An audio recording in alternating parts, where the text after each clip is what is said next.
Author E.B. White wrote, "If the world were merely challenging, that would be no problem. But I arise in the morning torn between a desire to improve the world and a desire to enjoy the world. This makes it hard to plan the day." 4 years ago, when I stood with the class of 2013 for convocation at Little Bridges, as you formally began your educational journey at Pomona College, you began to make decisions: what to study, when to play, how to plan what was important in your days and your nights. This morning, as we come together to celebrate the achievements of these past 4 years and to honor all those whose graduation today will take their place in the long chain of tradition of 125 years of Pomona College history, we have confidence that our graduates know that improving the world and enjoying the world are fundamentally tied together, and that it is in your hands to choose both. We honor and celebrate our graduates for their talents, their aspirations and accomplishments, and the vitality and commitment with which they have enhanced Pomona, the Claremont colleges, and beyond. We remember with gratitude the people who supported our students on their path, the family and friends who provided the foundations of love and endurance, and the students, faculty, staff, administrators, and trustees who inspired, mentored, and guided them through challenges and changes. We pause, savor this moment, and offer these words of hope and prayer. May these graduates never underestimate their potential.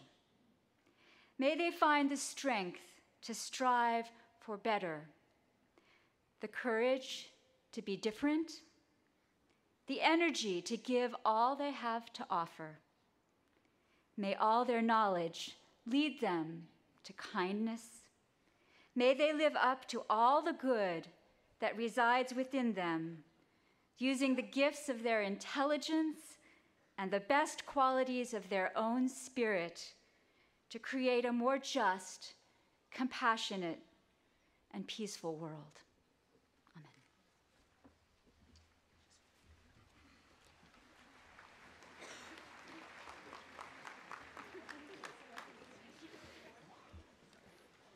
Good morning.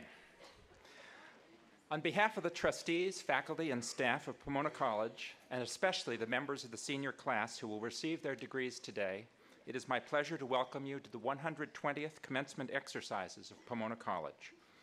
On this occasion, I would like to extend particular thanks and appreciation to the family and friends of the class of 2013. You have provided the support and encouragement for the graduating seniors that have brought them to this turning point in their lives. Graduation from college represents a great moment of change. It is the culmination of many years of schooling, initially broad and generalized, becoming more focused with time. In your 4 years at Pomona College, I hope and trust that you have discovered and valued the goals of a liberal education. First, to think critically and creatively. Second, to communicate effectively in speech and writing. And third, to carry with you a lifelong joy and passion for learning.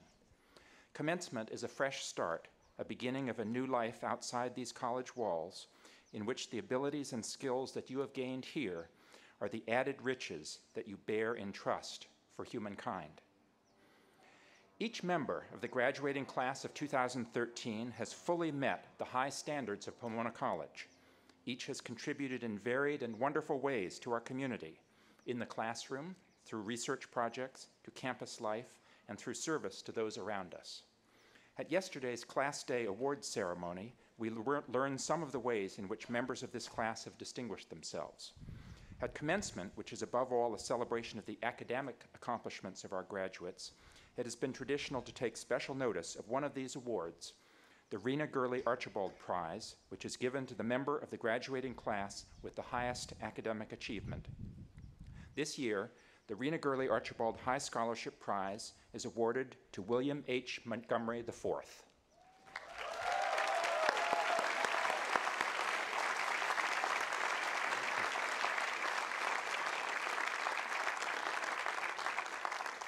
The educational mission of this college relies critically on close collaboration between students and teachers.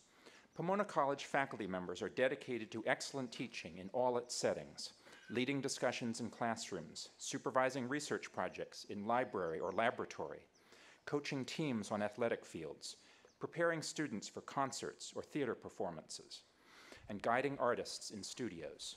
And so every year at this time, as it awards its degrees to its graduates, the college also honors those of its faculty who exemplify teaching at its best, the winners of the college's WIG Award for Excellence in Teaching. This award is granted each year by a committee of trustees and faculty on the basis of ballots cast by students. It is the highest honor the college awards to its faculty. Let me ask this year's winners of the WIG Award for Excellence in Teaching to stand as I read their names. Associate Professor of Geology, Robert Gaines.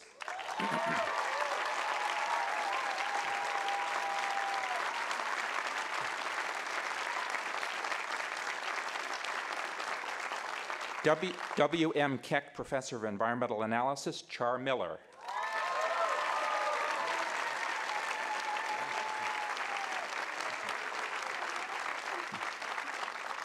Assistant Professor of Molecular Biology, Maria Cristino Negrito.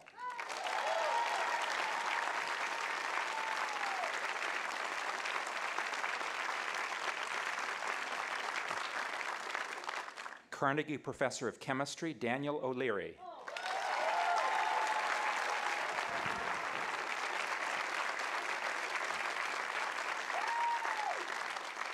William Polk Russell Professor of Mathematics, Shahryar Shahryari.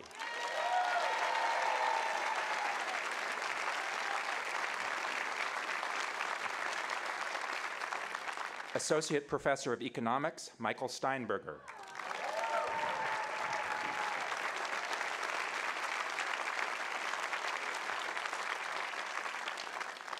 Associate Professor of English and Africana Studies, Valerie Thomas.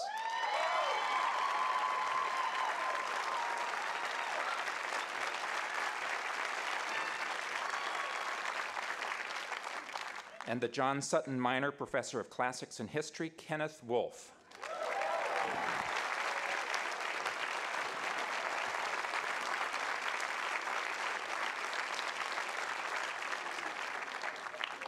One lesson that I hope every graduating student will take from this college is that the accomplishments of people working together are greater than those of single individuals, however distinguished. Pomona College strives to foster collaborative work between students and with faculty. The chief goal of its staff is to enhance the educational experiences that take place on this campus. On this occasion, we are connected also to past and future. Today, we conclude a year-long celebration of the 125th anniversary of the founding of this college. The college that we see today and that will educate future generations is here because of the hard work, distinguished accomplishments, and generous support of past members of our community. The literally thousands of people who have taught, worked, and studied here, and the donors who have sustained them. We are particularly honored to have with us, along with faculty, students, staff, families, and friends, 18 members of the college's Board of Trustees, led by our board chair, Jean Buckley, of the class of 1965. Today, we welcome a new class into this great fellowship. And so, in each other's company, and in the great tradition of all those who have taught, studied, worked, and played at this college over the years, let us now proceed to celebrate the class of 2013 and launch them on their way.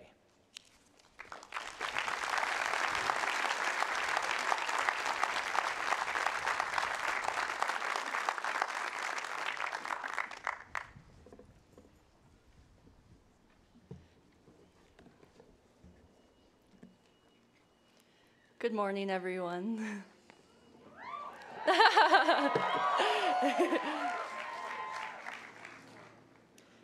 3 years and 9 months ago, Pomona College admissions staff brought forth on this continent a new community, conceived in diversity and dedicated to the proposition that learning is a worthwhile pursuit. Now we are met on Marsden Quad, where we have come to consecrate our experiences here at Pomona, to honor and celebrate our dedication to the culture of education. The ideas for this speech did not simply pour from my head. Referencing the Gettysburg Address, in fact, was an idea conceived over filet mignon at the Alumni Relations Senior Dinner. Yes, you heard me, family, filet mignon. We're lucky. The ideas and thoughts behind this entire speech are derived from countless family, professors, and friends, particularly friends in our class. When I say our class, I'm speaking directly to all of you who are at one time or another a member of the class of 2013. To all of you who unintentionally or intentionally informed my speech, I thank you. I know that my experiences do not speak to all of yours. The joys and the tribulations that I have found on these campuses are not necessarily shared by you, but I hope that through my honest passion, you will find some message that speaks to your own experiences. Something that I expect we are all thinking about today is time, particularly its passing. Where did the time go, you may be asking yourself? Time and I have a complicated relationship. You may know me as someone who is committed to being fashionably late, or as someone who sets enough alarms to wake up the entire dorm while I sleepily hit snooze. But truly, one of my difficulties with time is that often I try to grab onto a moment. I become aware of the moment's momentousness, and I latch on, grasping at something that was never meant to be fixed. I feel the moment slipping away, swiftly between my fingers like precious sand from senior week beaches, and I panic, struck with grief for the loss of this experience. What I've learned thus far in my 22 years of life is that the act of trying to stop the moment from passing is nothing short of Sisyphean. It only leads to disappointment and downfall. Rather than trying to grasp moments, we can instead pause to reflect upon them. Rather than grieving for the losses of moments, we can recognize them for what they were and how they have enriched us before we keep moving forward. Embracing these inevitable temporal shifts and recognizing their powers can make all the difference. I have a very distinctive memory from the very beginning of my freshman year here. I was on a bus ride to June Lake for my orientation adventure, or OA. On this bus ride, I sat next to one of our trip leaders, a senior, who said something to me that has stuck with me. "You're so lucky," he said. "I wish I could switch places with you." Stewing in my own anxiety, I did not believe him. There was no way that he, an established, calm, confident senior, would want to switch places with me, an insecure, nervous, uncertain freshman. I was a first year, squirming with awkwardness as I attempted to mingle like a grown-up at all the freshman orientation events. Meeting someone at the Pitzer Luau and reciting that script that most of us remember well. "What OA are you on? Where are you living? Who are your sponsors? Where are you from?" On this bus ride, I was naive to the power of time and to the veracity of that senior's sentiment. Now, almost 4 years later, I get it. I get why a senior would love to trade places with the first year, to relive the emotional roller coaster ride that is college. A change in time seems to force a change in perspective, and I often find myself wishing that I could step back for a moment to wonder and reflect. Last fall, as my sentimentality was beginning to creep up on me, I took a creative writing course, and I wrote a syrupy sonnet about time, about the passing of time. I wrote the poem about a hypothetical pause button with which we could control time. I will share this poem with you now. I think one day I'll make the world's first pause. With just a press, your time, your day would stop. Your breathing calm, your breathing soft as gauze, this button bright at just a pen's swift drop. Can you imagine all the things you'd do? Dance free down streets and twirl cross grasses lime, bake warm round cakes and stuff mailboxes blue. With frosting forks, handwritten notes, and time. If mouths unpursed, untangled into grin, I'd laze in salty sand and count the clouds. If hearts were light and minds clear, outside in, sip lemonade beneath bright patterned shrouds. I like to think we'd all breathe in with grace, then push the button off, resume, embrace. In pausing together for just a moment, I hope that everyone in the audience can sense the level of community within these 373 students, Pomona faculty and staff. My 4 years at Pomona have absolutely flown by, and I've often found myself procrastinating pauses, relegating reflection to the wee liminal hours before I fall asleep, and these moments are usually fleeting.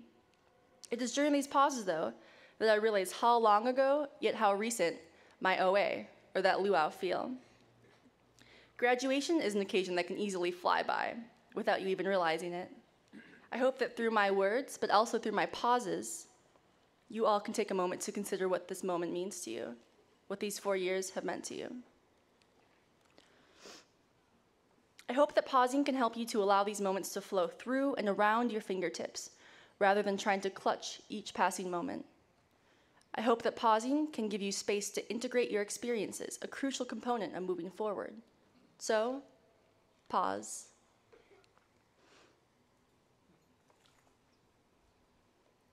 When I pause to consider what these 4 years have meant to me, I think about stopping into a professor's office hours, only ending up staying for over an hour.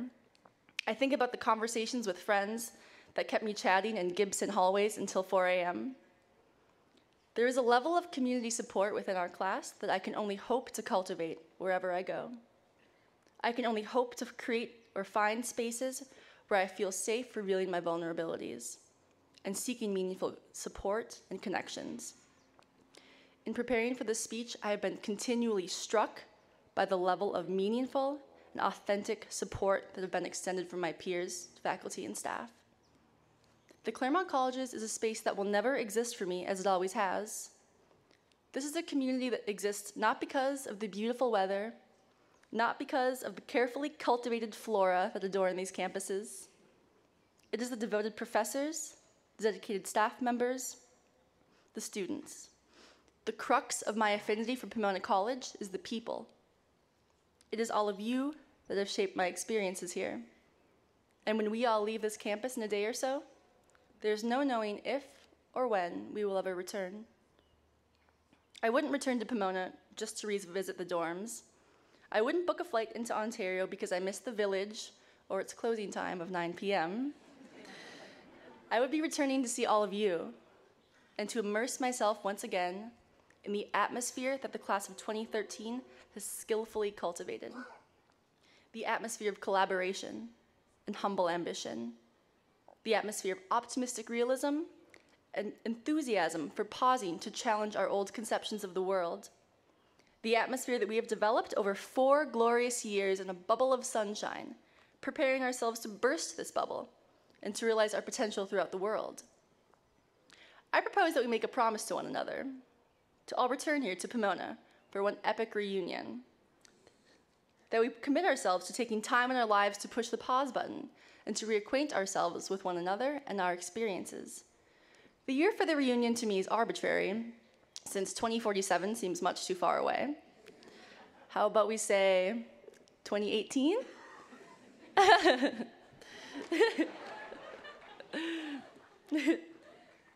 I'm beginning to realize that my depth of mourning for the end of this experience is only made possible through my depth of love for what this experience has given me.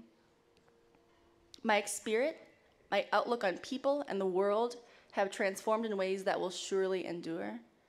This experience has changed all of us in ways I cannot articulate, but that I can feel. I feel our collective presence today on this field is something stronger, brighter, and wiser than what it was 4 years ago, back when we sat together, a group of uncomfortable strangers in Little Bridges. I think that our presence today, our energy, communicates who we are better than any words could. Pause. It may seem as though I am waxing on idealistically about how marvelous we are, but I hope that you do not mistake me for a perennial optimist. I am just as skeptical as the next Pomona scholar. But today is a day for celebration of our class's journey together. So don't try to freeze the moment you walk across the stage, the closing of this ceremony. Let it flow. And know that having walked through these curious mind gates, your future is a bright one. Know that time will continue to flow, however capriciously. But we each have a choice along the way to pause, embracing the ebbs and flows of life. My dearest Pomona College class of 2013, I want to thank each of you for making this the best 4 years of my life thus far. And I want to thank you for allowing me to serve as your class president. It has truly been an honor. Push the pause button off. Let's burst this bubble, feeling refreshed and glad to have been here. Now, with the time that each of us has been granted, let's go out into the world and share the passionate power of Pomona's class of 2013. Thank you.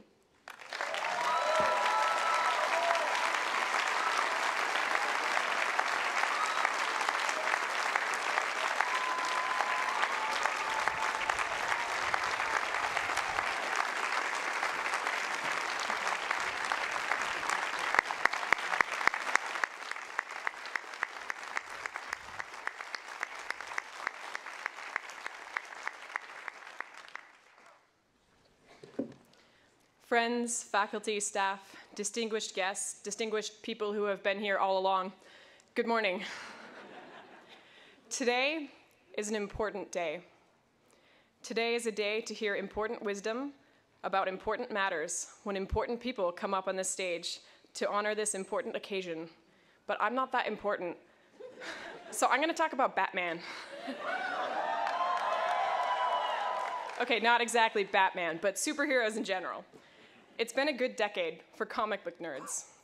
We've gotten a handful of really excellent superhero movies: The Avengers, The Amazing Spider-Man, Christopher Nolan's Batman trilogy. And any franchise that's made more than about $6 has released an origin story for its hero, or team of heroes. Hollywood's current obsession, it seems, is backstories, those pivotal experiences that turn ordinary people into champions of truth and justice and spandex. For most of us, it wasn't a radioactive spider bite, or the surgical infusion of adamantium to our skeletons, or the tragic explosion of our home planet, though leaving home may have felt like that for some people. Our origin stories are usually more commonplace. The first time you solved an equation with more letters than numbers, reading Foucault and getting it.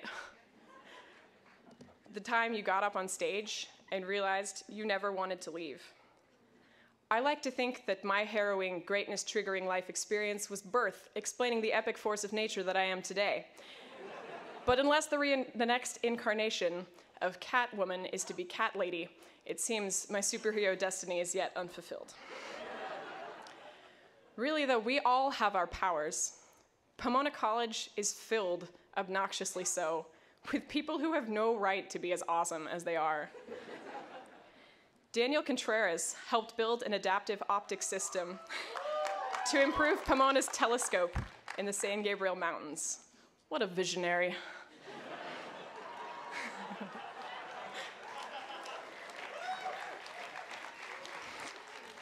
Faye Wong ran our budget, completed a major in gender and women's studies, was a bar trivia champ at the press, and still found time to knit enough to keep 8 sheep naked for 4 straight years. Sheer genius. Juliet Walker made every one of us a cup.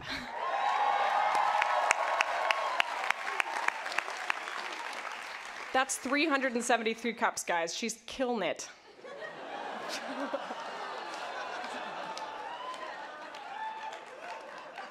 Okay, getting a little serious though. One of the weirdest things about being at Pomona is that you're so surrounded by all these highly capable, driven people. And yes, Mr. Neustadt, we are driven.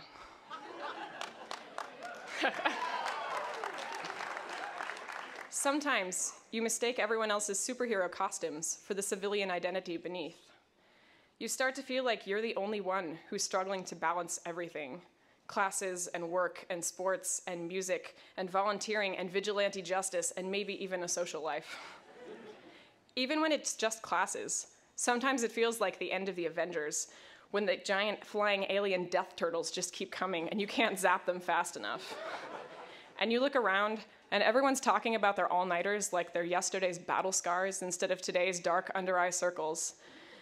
And you start to wonder how everyone can be so chill all the time. We pride ourselves on being chill, but can we be real for a second? Sometimes being chill is total bunk. Sometimes you're not in a position to laugh it off, or get over it, or be cool. One of the most useful things my mom ever taught me was this: we always judge our insides by everyone else's outsides. We all have days when our laugh is more fake than real, but somehow we think everyone else is genuinely okay all the time because that's the front they put up, and we buy it. I think this is a waste of time. Even established superheroes have bad days. Batman didn't save Rachel. Thor dropped his brother off a bridge. Halle Berry starred in Catwoman. We spend a whole lot of energy pretending we've got it together that I think could be better spent recognizing the help we've had accomplishing the super things we've accomplished. So on this, the occasion of our abandoning the sidekick gig and moving towards full-fledged superhero-dom, I'd like to recognize the forces directly behind our success. Our families, by blood or by love or by both, who've pushed us to push ourselves. Our professors, who offered us their wisdom and patience in and out of the classroom. Our friends, who called us out on our shenanigans and supported us when we couldn't support ourselves. Our resource centers, who helped us feel connected, valued, heard. Our wonderful staff, who kept our campus beautiful and our buildings clean and safe and our bellies full. Thank you. We don't say it enough. Thank you.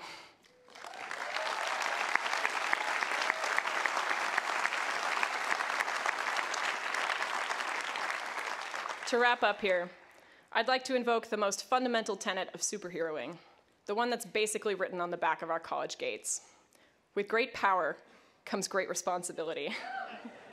Whether you're theater man, or chemistry woman, or dismantling the gender binary person, get out there, kick some butt, take some names. The world won't know what hit it, but we will.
Sure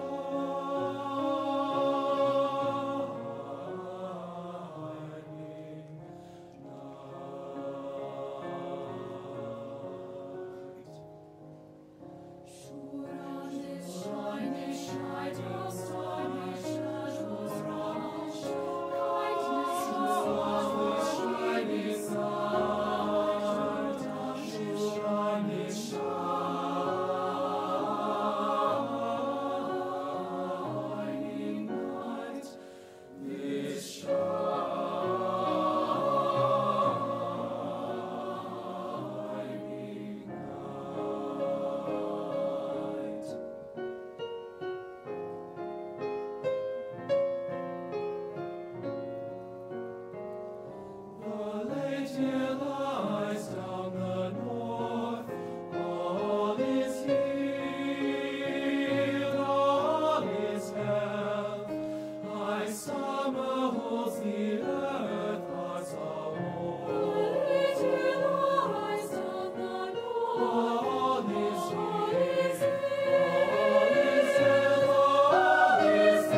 Welcome.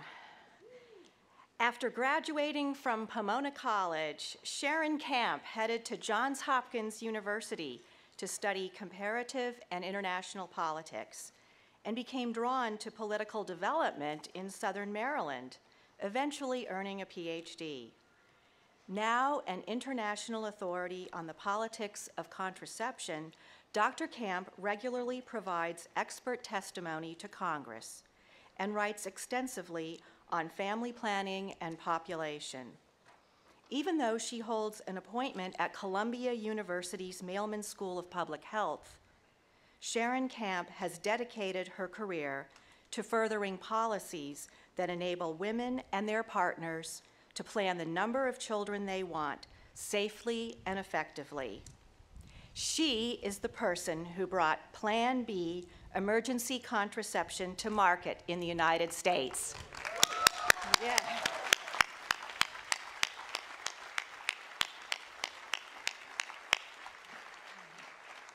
In the mid-1980s, Sharon Camp was convinced that emergency contraception needed to be among the services that family planning programs made available to women to prevent unintended pregnancies. At that time, however, the FDA had not approved emergency contraception for use within the U.S. Dr. Camp's proposals to pharmaceutical companies to manufacture and distribute the drug were turned down by every company she visited. So ultimately, Dr. Camp formed her own company, Women's Capital Corporation. She raised funds from foundations and venture capitalists to bring Plan B emergency contraception to market. The FDA approved it as a prescription product in 1999. Currently, Dr. Camp is the president and CEO of the Guttmacher Institute, the leading policy research organization in the fields of sexual and reproductive health. The Institute's website contains significant and timely information about domestic and global topics, ranging from female education and fertility in Ethiopia to preference for sons in India, and not surprisingly, the controversy in the United States about the FDA's current policy to limit sales of Plan B emergency contraception to females 15 years and older. Sharon Camp, who was elected to the Maryland State Democratic Committee, has served as an active board member of many local, state, national, and international organizations, including Family Health International. Currently, she serves on the board of one of the world's first nonprofit pharmaceutical companies. Sharon Camp continues to be both a visionary and a fighter for reproductive health rights. We deeply regret that Sharon Camp is unable to be with us in person today to accept her degree. But she sent this brief statement, which I will now read.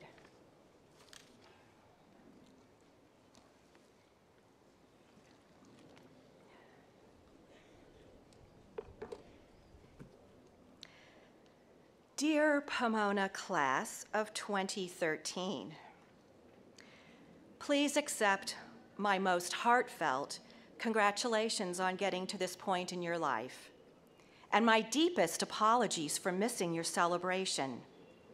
I am truly sorry not to be with you, but not for your sake, actually as much as for mine. I was really looking forward to my first return to the Pomona campus in almost half a century. I will also admit that I was really looking forward to dropping a little surprise on the alumni office in person. They should have remembered that I spent most of my undergraduate career playing elaborate practical jokes on my friends before they contemplated my long-awaited return to campus. You see, I do a lot of fundraising in my current job. So I suspect some high-priced major gift consultant told the alumni office, Sharon Camp, isn't she the mother of Plan B emergency contraception, that controversial morning after pill? Boy, she must be worth a bundle. You should give her an honorary PhD or something. Sorry, guys, I already gave away all the proceeds from the sale of Plan B. half the share of our tiny company went back to the nonprofit organization that financed the product's development and helped grow it to profitability. The other half went into a charitable remainder trust. Ooh, I think I just heard some ears perk up in the alumni office. Okay, I should have told them before now. Pomona College is in fact one of the 4 beneficiaries of a trust created with proceeds from the sale of Plan B.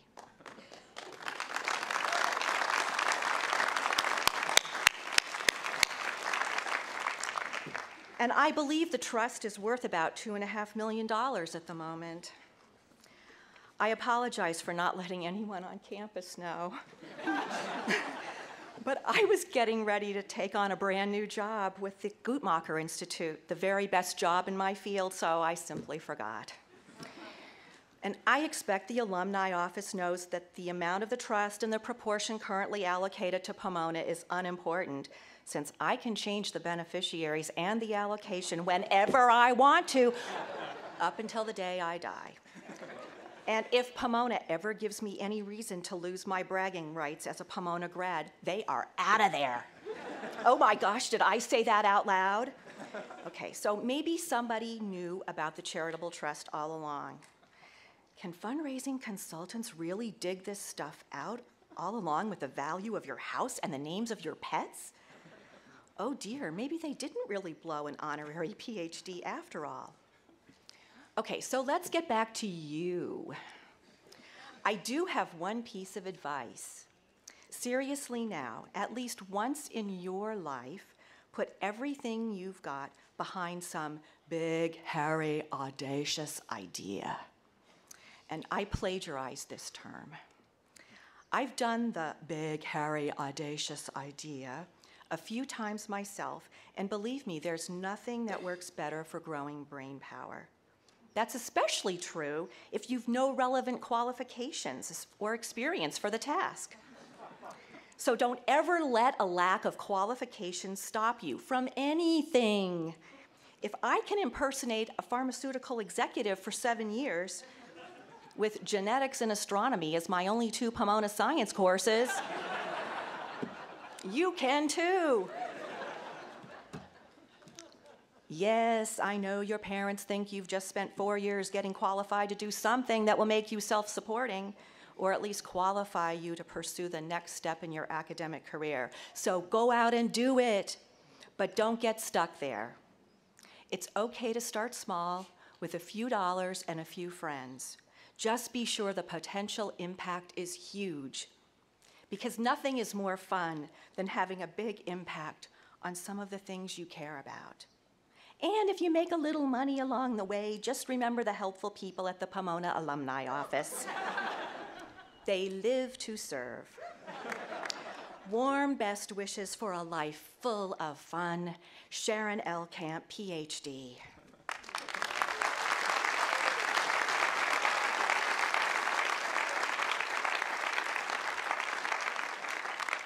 Mr. President, on behalf of the Board of Trustees and the faculty of Pomona College, it is my great honor to present to you Sharon Camp for the honorary degree of Doctor of Laws.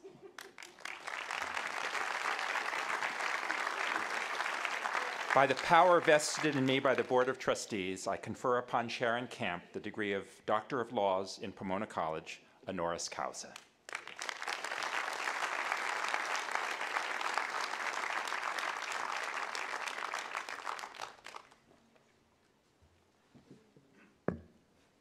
Good morning. At his 1911 inauguration as the 4th president of Pomona College, James A. Blaisdell conferred the first honorary degree in this college's history to one of its founders, the Reverend Charles Burt Sumner. Reflective of the values of their time, Sumner was hailed as a builder of civilization. It's fitting that today Randy Draper joins this distinguished group of honorees, for he has spent a lifetime reflective of the highest values of our own time, as a builder of opportunity. Randy Draper graduated from Pomona College in 1960, but his connection to the college began before his birth. His parents attended Pomona, and his father was the president of the Alumni Association as well as a longtime trustee. Growing up in nearby Monrovia, California, his formative years were shaped by his family's deep involvement in their own community as well as our college community. He often visited the campus as a young child, most memorably to watch sporting events. Perhaps it's no coincidence then that he distinguished himself as a scholar athlete while a student here. As a history major, he studied in the single greatest academic department in this college's 125-year history, while also playing football and running track. As an alumnus, he settled in Orange County and began a career as a developer.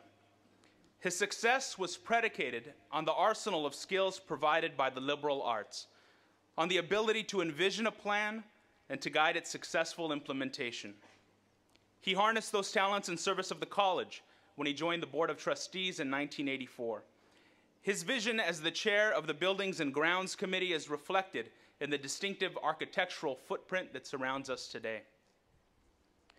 Vision has also marked his life as a philanthropist. He is a primary supporter of local AVID programs and funds college scholarships for low-income students. Through the Draper Family Foundation, Ranny has launched and funded scores of programs to improve college access for underserved youth throughout Southern California. His vision of educational opportunity has benefited the college and our local community now for decades. Pomona Partners, a 20-year-old program in which Pomona College students mentor local youth, thrives under his support, as does the Pomona Academy of Youth Success, or PAYS, a college readiness program for underserved youth with a 100% success rate of gaining participants admission to four-year colleges and universities.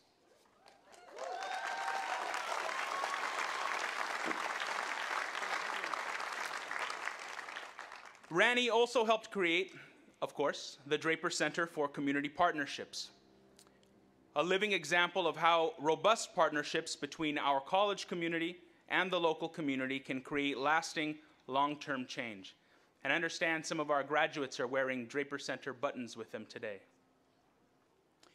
In his legacy of responsible leadership and service to others, Ranny Draper is a reminder to us all of the exceptional promise contained within a Pomona College education. Mr. President, on behalf of the Board of Trustees and the faculty of Pomona College, it is my great honor to present to you Ranny E. Draper for the honorary degree of Doctor of Humane Letters.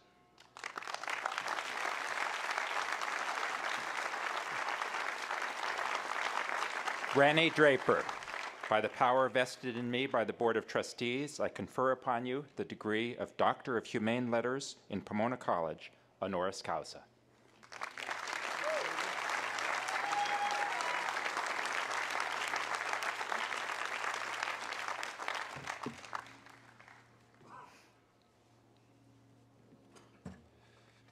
Wow, what an amazing day we're having here in Claremont, you know? It's just gorgeous, and such a happy day, too. And I want to thank Professor Summers Sandoval for that generous introduction.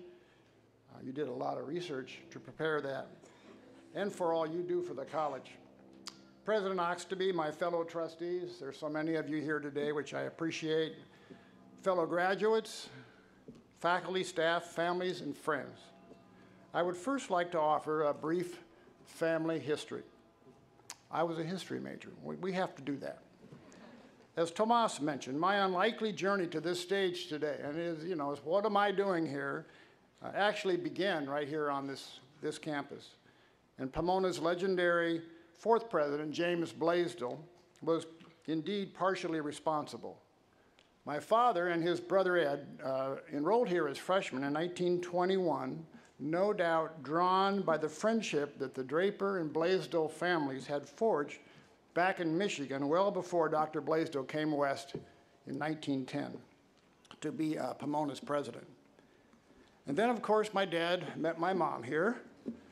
And after law school, they were married in 1930 by, of course, Dr. Blaisdell, who was an ordained congregational minister. And finally, President Blaisdell's lofty words inscribed on the inside of our gates about giving back have proved for me to be an important life North Star on my own life's journey. Growing up in nearby Monrovia, my siblings and I did indeed hear of little else but Pomona College. We listened to the lovely songs our mom played on the piano. We went to, as Tomas said, alumni games or events, and I came out to games with my father. It was clear my path was headed straight to Pomona College, although I never imagined that I'd ever play football on that field. Today, our parents and a beloved aunt who also worked for Dr. Blaisdell lie at rest in the nearby Oak Park Cemetery. And today, 3 generations of Drapers who are still on this side of the grass are gathered in Claremont yet again on this happy occasion, which also happens to be our grandson Matt's birthday. So, happy birthday. This is quite a party we've organized for you. As a student at Pomona, I must admit that football, fraternity, and fun seem to trump academic focus for me. And I know you guys continue to have fun to this day. It's pretty clear. After graduation, however, I did make a couple of smart moves. The first one was I married Priscilla Blake, and she has kept me grounded for 52 years and raised 3 wonderful children, of whom we're very proud, and one of whom, our oldest son, actually has a real PhD. So after that, after a lot of uncertainty, and I really didn't have a clue what I was going to do. Does that sound familiar to any of you as a history major? But I decided to take a flyer and take a risk and take a job in commercial real estate in Orange County. But it was a risk because the position offered no salary at all to start. But Priscilla taught school and supported us, so we were off and running. And for us, of course, 1961, a lucky accident of timing, the California economy was just taking off. And I found I really enjoyed the work and that I was indeed far more prepared to be a hardworking entrepreneur and risk taker than I ever imagined. Life lessons learned on the athletic field, I think, certainly helped. But I also credit my liberal arts education for some ability, hopefully, to communicate clearly and to engage my mind and imagination to problem solve creatively and to adapt to the inevitable changes and challenges that came along, and they sure did. So be assured, graduates, if my experience is any example, your degree gives you a very solid foundation for the future. So my humble advice, though unsolicited, might be, have the confidence to take some big risks. Aim high, but have fun. So how do the Blaisdell words I spoke of earlier on those gates speak to us here today? I know you know them by heart, but I have to repeat them one more time. They are only loyal to this college who departing bear their added riches in trust for mankind. After all, isn't that our mission here? To prepare future citizens to leave college inspired to create, build, and work for the greater good? Philanthropists have generously given here to found and sustain this college. And in fact, that spirit of volunteerism, generosity, and philanthropy sets our country apart from most other nations. Your generation will be called on to lead and to offer your added riches to society, and I'm sure you will respond.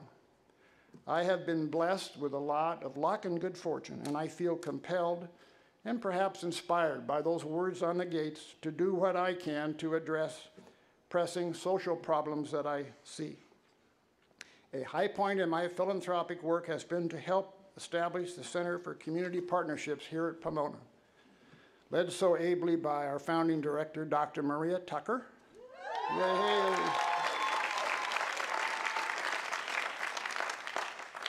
Shout out for Maria.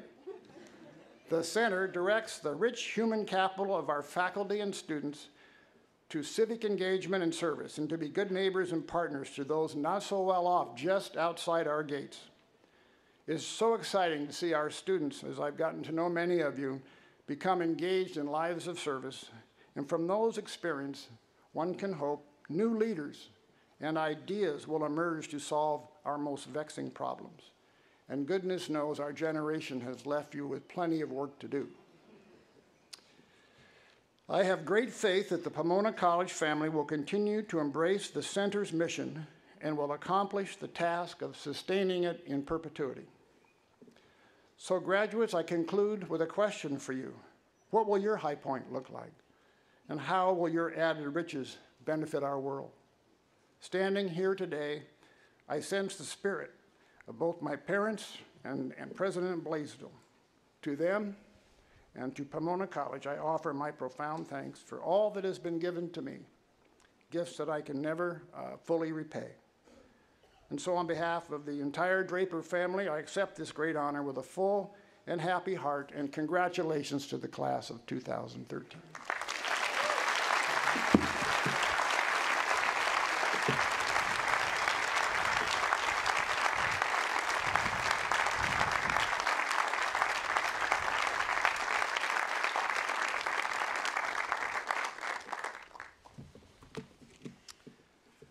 Biography is dead.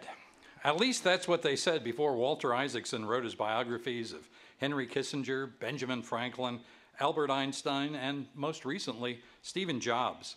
What a dazzling group of subjects for a biographer. As a dedicated Mac user since 1984, I thought I knew most everything about Apple and Steve Jobs. When I read his biography, on my iPad of course, I discovered I was wrong. Isaacson's book offers new and significant insights into Stephen Jobs, his personality, his drive, his vision, his successes, and his failures. It's a remarkable work of research and writing, one made all the more impressive by the reticence of its famously brilliant and most degree difficult subject. Authorized by Jobs, who in fact sought Isaacson out for the purpose, Isaacson's biography was based on interviews with Jobs, members of his family, close associates, that only concluded shortly before his subject's death. When published in 2011, the book became an international bestseller, setting a new record for sales of a biography. Walter Isaacson is a native of New Orleans, and his experience growing up there had a profound impact on his appreciation for diversity and creativity.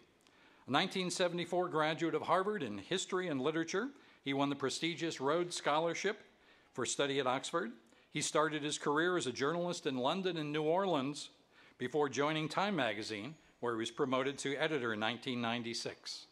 In 2001, he became chairman and CEO of CNN, moving on in 2003 to his present position as president of the Aspen Institute, a nonpartisan educational and policy studies organization based in Washington, D.C. A member of the Harvard Board of Overseers, Isaacson has also served as chairman of the board of Teach for America, was appointed by former President George Bush as vice chair of the U.S.-Palestinian Partnership, and was later named by former Secretary of State Hillary Clinton as vice chair of Partners for a New Beginning, a group that encourages public-private partnerships in the Muslim world. In 2012, Time magazine named Walter Isaacson one of the 100 most influential people in the world. Even this abbreviated indication of Walter Isaacson's credentials and experience conveys, I hope, the breadth and depth of his interests and expertise, which he has said are continually expanded by the writing of biographies. In his writing and in his life, Isaacson exemplifies the gifts and benefits of the liberal arts education that, ever curious, he has continued to pursue to this day. Mr. President, on behalf of the Board of Trustees and the faculty of Pomona College, it is my great honor to present to you Walter Isaacson for the honorary degree of Doctor of Humane Letters.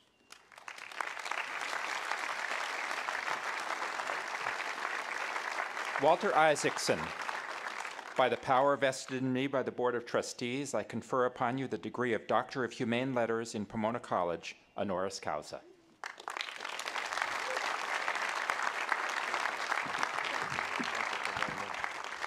Thank you. Thank you so very much. Members of the class of 2013, congratulations, and welcome to the community of educated women and men. You are now officially credentialed as being smart. That's the good news. The bad news, as you will learn as you go forth, is that smart people are a dime a dozen, and they don't usually amount to much. What really matters is those who are creative, those who are imaginative, those like Steve Jobs who can think different. And as Stephen Jobs said, and I think one of the greatest of all commencement speeches, he said, "I'm just going to tell you 3 stories. That's it, just 3 stories."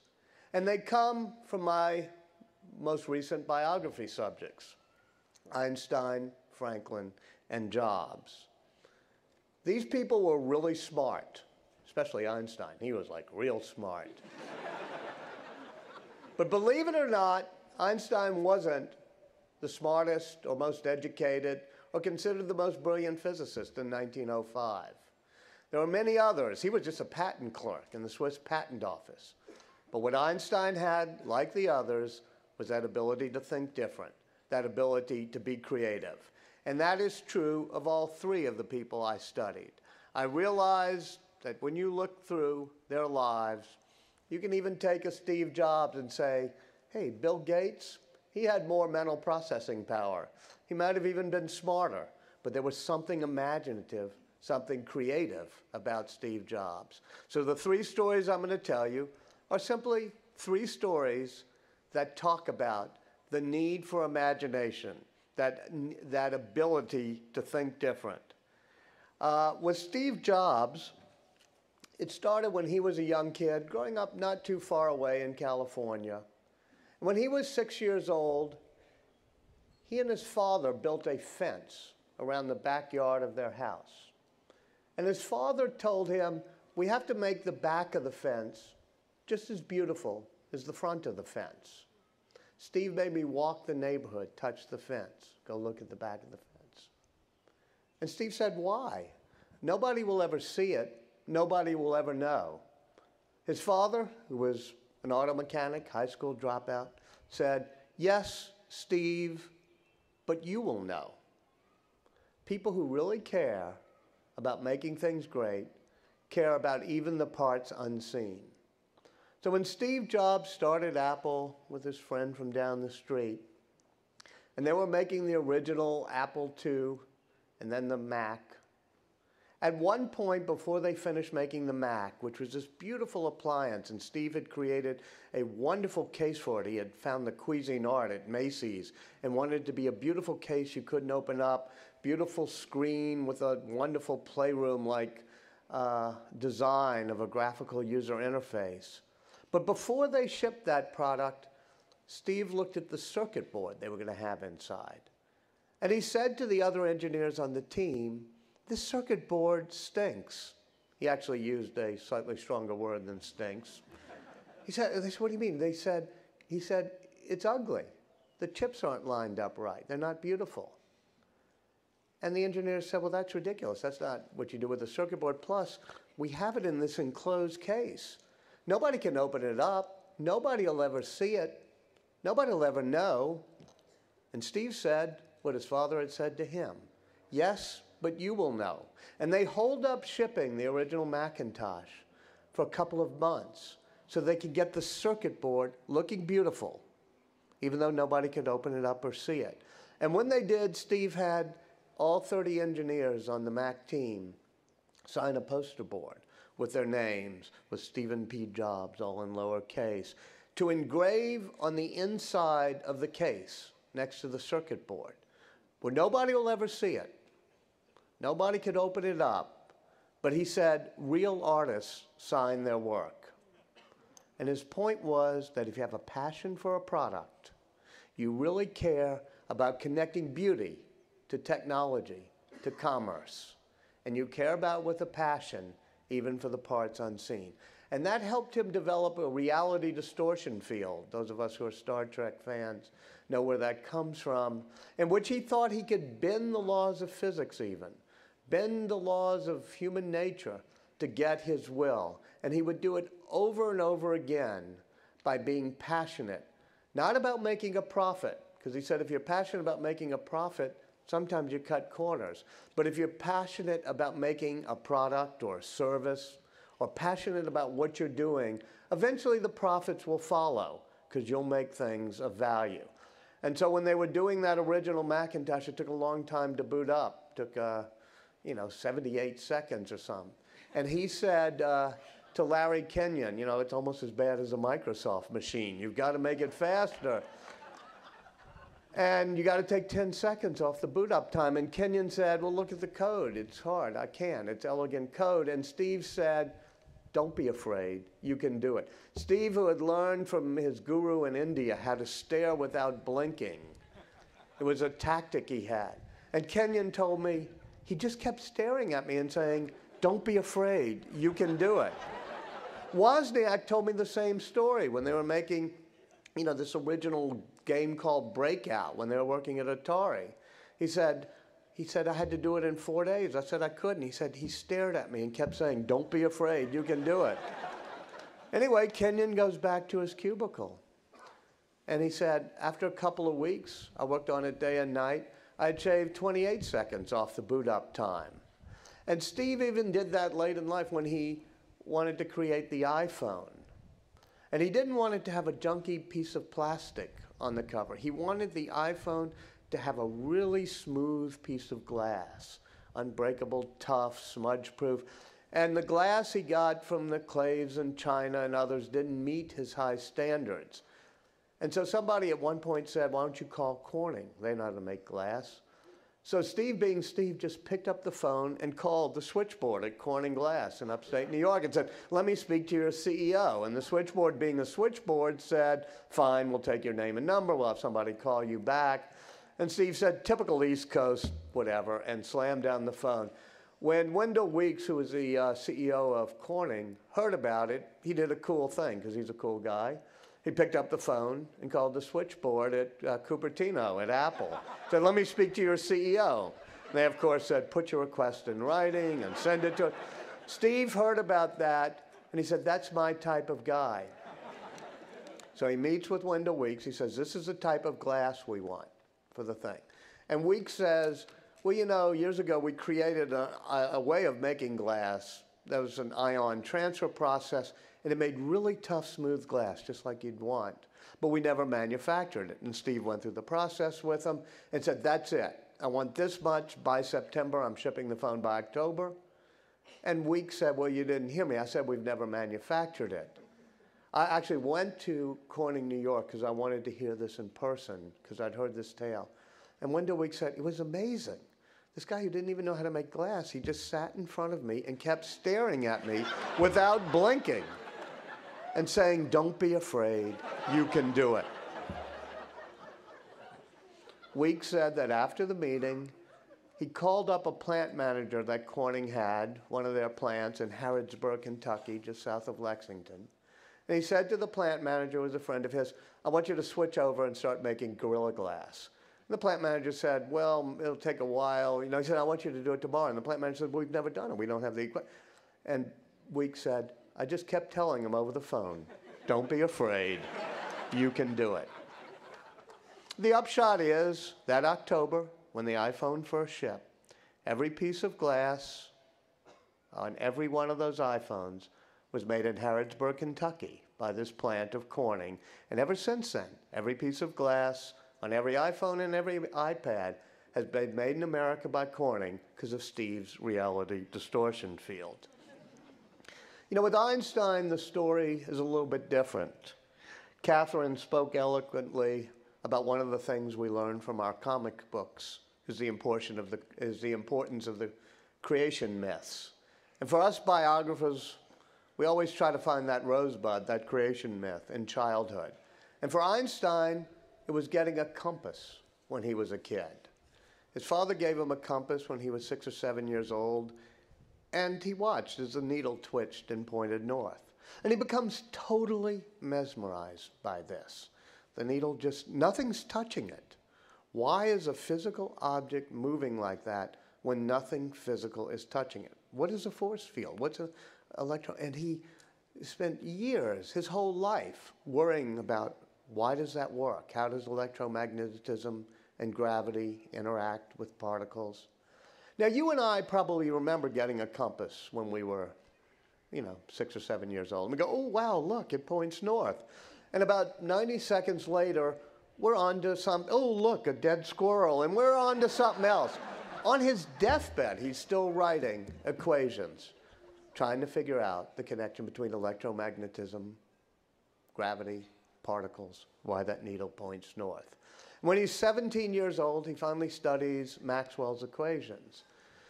And if you look at Maxwell's equations, or if you're Einstein and you look at Maxwell's equations, or if you've taken Physics 72 or been in the Millikan building, you know that Maxwell's equations say that an electromagnetic wave, like a light wave, always travels at a constant speed relative to you. No matter which way you're traveling, if you're traveling really fast to the source of the light, or really fast away from the light still travels relative to you at 186,000 miles per second or so, the constant speed of light. And everybody is trying to figure out why. Why does that happen? Couldn't you catch up? And at age 17, Einstein's saying, well, what if I caught up with a light beam? What if I rode alongside it? Wouldn't the wave look stationary to me? But Maxwell's equations don't allow for that. He said, I've walked around in the woods for days on end, my palms sweating. This caused me such anxiety. Now, I don't know about you, but I know what was causing my palms to sweat at age 17 growing up in New Orleans. And it wasn't Maxwell's equations. But this guy, from that day his dad gave him the compass, has this passionate curiosity to figure out why. And as I said, he was not considered the smartest tack in the box. He couldn't get his doctoral dissertation accepted at the Zurich Polytech. Couldn't get a job teaching there, couldn't get a job teaching in high school. So he's a third-class examiner in the Swiss Patent Office, but he's still worrying about, what if I caught up with that thing? And he's looking at patent applications to synchronize clocks.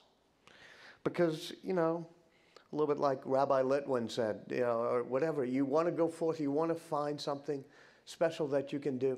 So he's looking at synchronizing clocks, and it's confusing to him because to synchronize two distant clocks, you have to send a signal between the two clocks. And the signal travels at the speed of light. So if you're trying to synchronize a clock in Zurich with one in Bern, you have to send a light signal, radio signal, electric signal, whatever. And he's thinking, well, what if I caught up with that signal? What if I caught up with the light wave? Wouldn't it be stationary? But Maxwell's equations don't allow for that.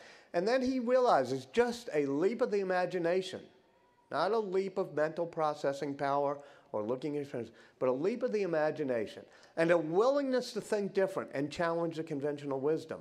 Because every other physicist of that time knew what Newton had told them at the very beginning of the Principia, that time marches along second by second, irrespective of how we observe it. And you got this patent clerk saying, how do we know that? How do we know he's right? How would we test that? What if we caught up with the light wave?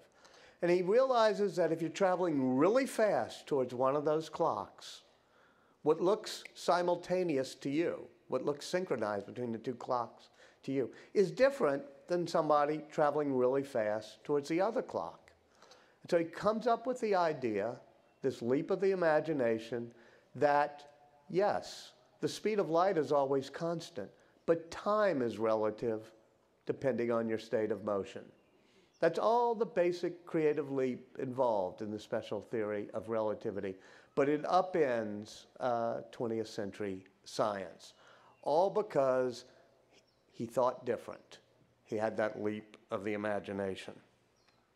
And as for Ben Franklin, he too was a runaway when he was young.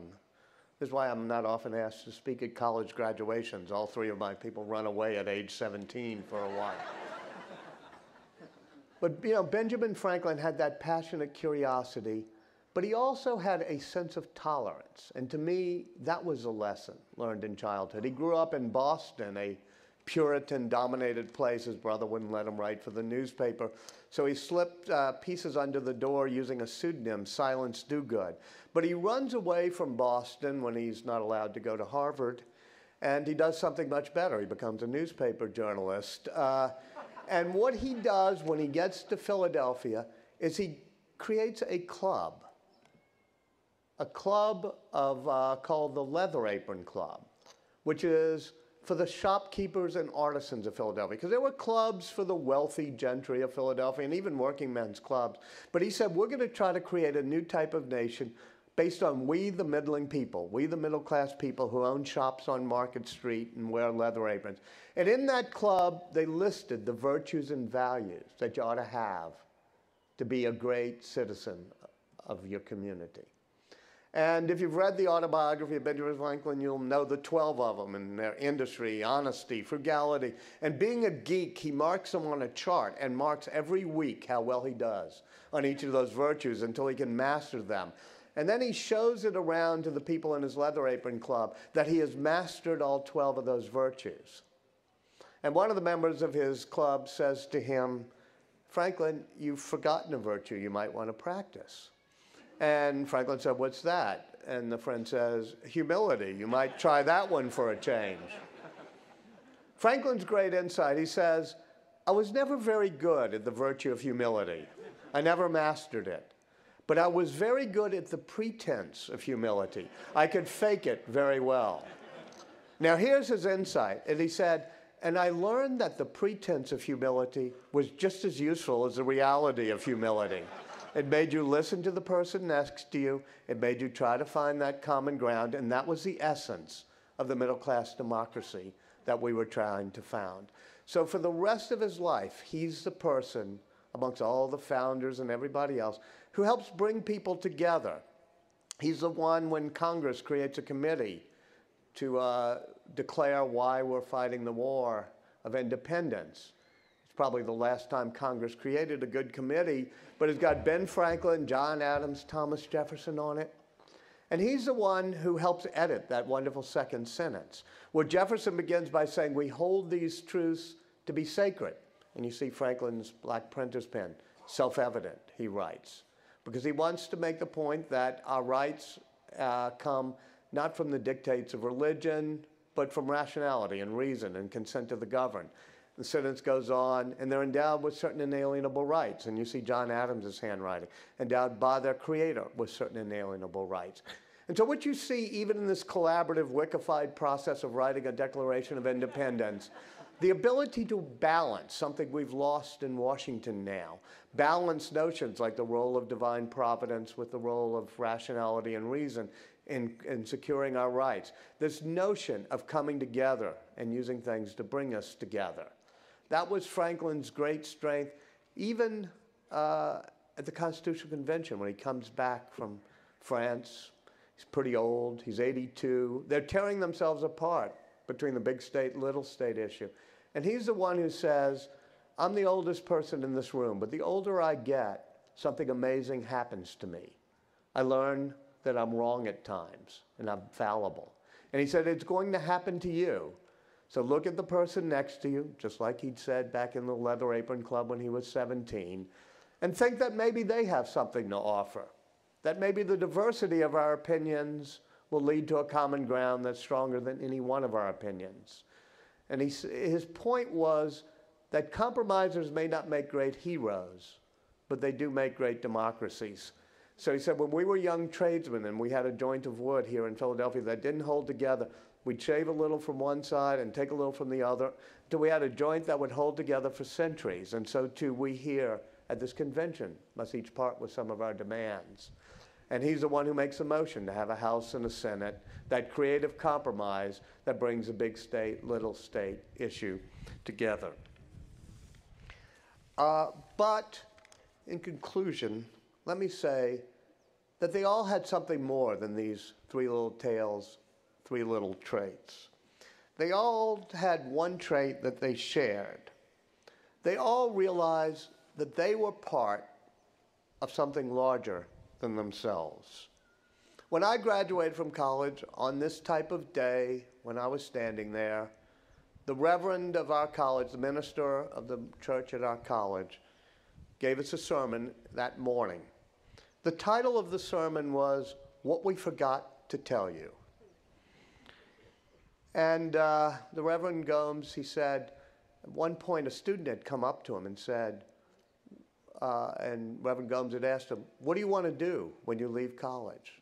He said, I want to be powerful. I want to be important. I want to be president of the United States, maybe. And Peter Gomes had said to him, you know, to the student, he said, you should aim higher.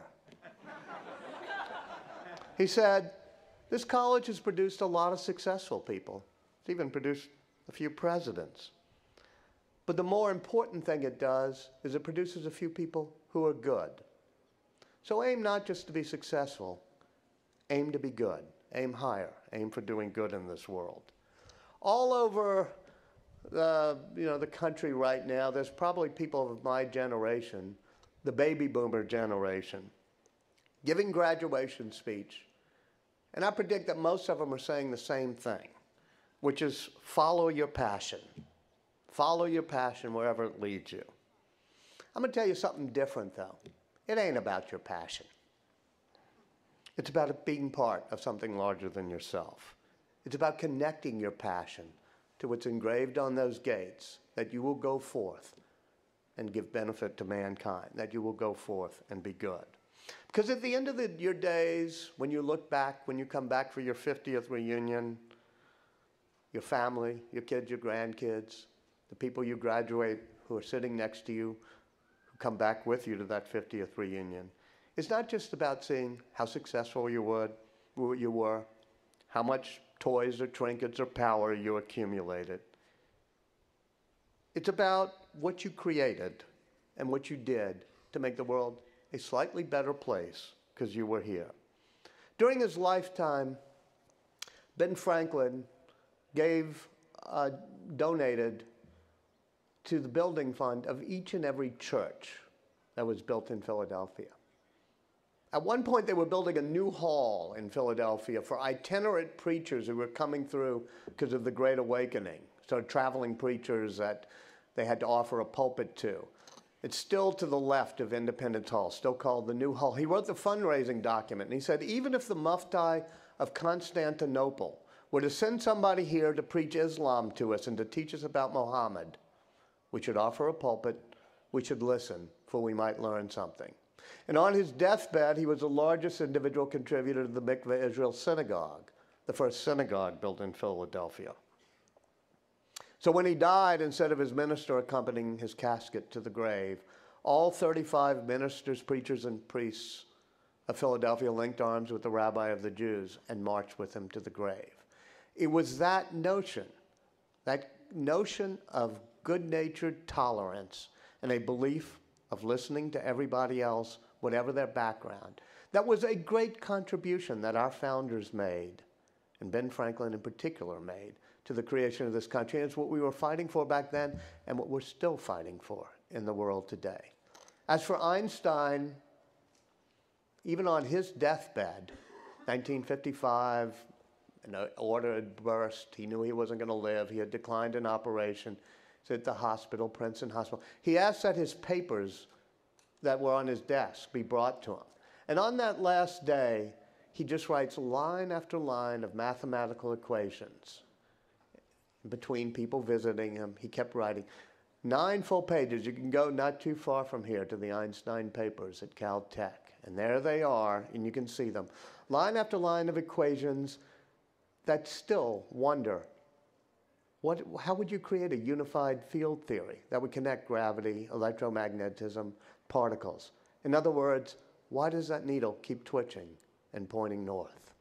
At the very end, you can see when the pain becomes too great, he writes just one last line of equations that dribbles off that page that he thought would get him and the rest of us just one step closer to what he called the spirit manifest in the laws of the universe. And as for Steve Jobs, it was about 2 years ago when I think he realized he might not outrun the cancer. And I was with him in Palo Alto, and I was asking him, what do you see as your legacy? What do you see as a meaning? And he said, part of it is my Zen Buddhist training, and part of it is what I've watched in life, is that life is sort of like the flow. It's like a flow of a river. It's like history and how it flows. And we get to take really, really cool things out of that flow. We get to take things people have invented, educational theories they've come up with, theories of relativity, how to make a transistor, even great products that people have invented, buildings that people have built, That we get to take from the flow of history. But your legacy is not how much you accumulate and take out of that flow. Your legacy is what do you put back into that flow. That maybe afterwards there'll be a few people who say, oh yeah, that was cool. I get to use that thing that Steve Jobs or any of us might have put back in the flow of history. So when you leave here, read the gate and make sure that you too both follow your passion, but connect that passion to something greater than yourselves. Thank you all very much.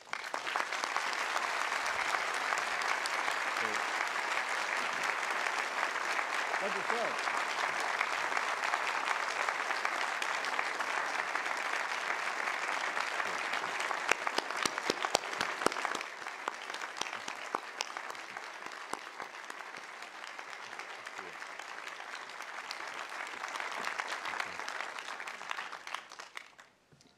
We will now proceed to the conferring of degrees.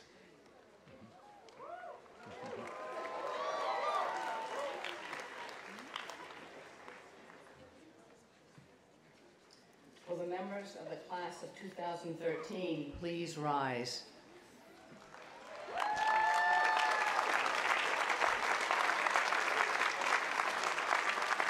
Mr. President, upon the recommendation of the faculty of Pomona College and by vote of the Board of Trustees, I have the honor to present these candidates for the degree of Bachelor of Arts in Pomona College. Now, by the authority vested in me by the Board of Trustees, I confer upon you, as you individually present yourselves, the degree of Bachelor of Arts in Pomona College with all the rights and privileges appertaining thereto.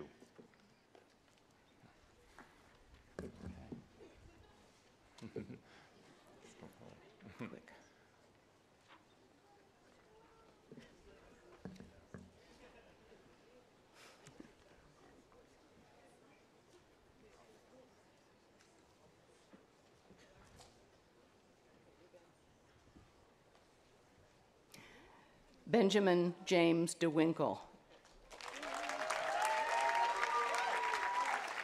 Julia Marie Neves. Evelyn Louisa Saylor. Thomas Hardiman Abbott. Jonathan Opong Adusa.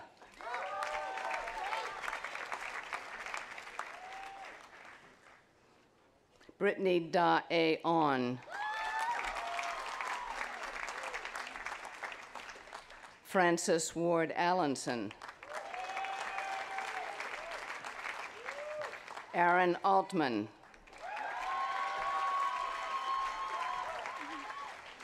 Isabel Reuter Ambler. Samuel Byron Anthill. Sarah Elizabeth Applebaum.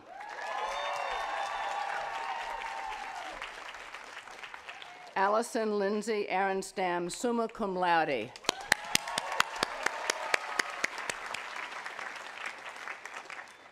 Julia Fumi Ayabe.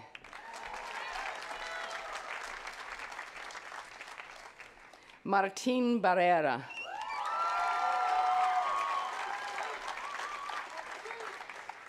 Brendan Patrick Bartonen. Gabrielle Anna Baum.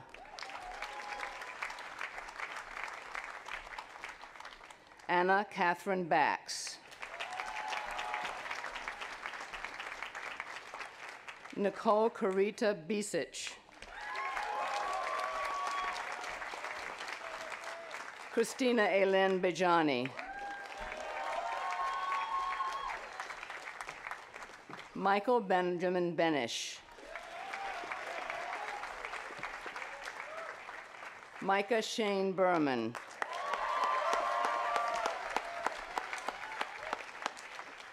Justina Bix. Anna Amelia Blanken. Rachel Ryan Bolins. Nicholas Robert Bordner. Vanessa Catherine Bond Breeding. David Allen Brees. Scott Waltz Breifogel. Jessica Marie Brockman. Dane Jensen Brodkey. Emily Ann Brotman. Jacob Alexander Brown.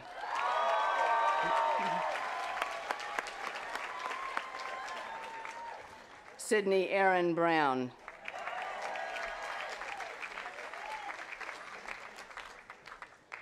Jacob Brumbaugh Smith.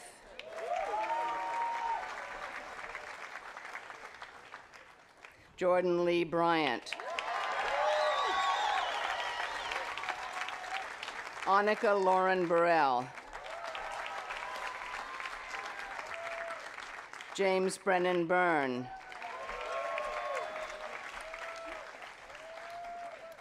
Corinne Sarah Calhoun. Kemet King Kalnick.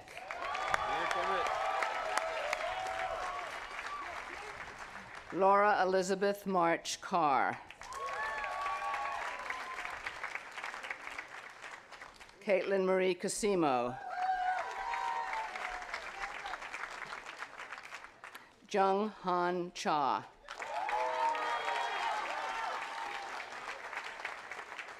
Viridiana Sarahi Chaboya.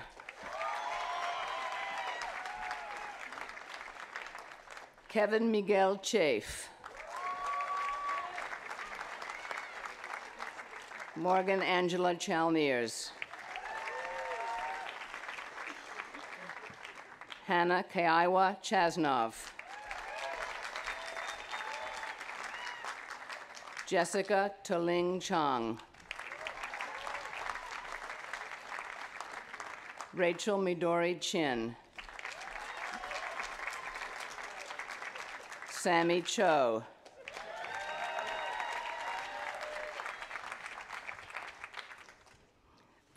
Vivian Cho, summa cum laude.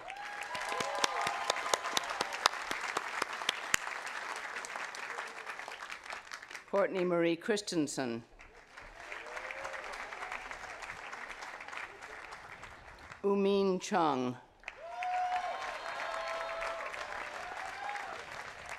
Nicholas Clute Reinig. Michael Harry Kenneth Cohen. William Francis Cole. Jacob Ryan Coleman.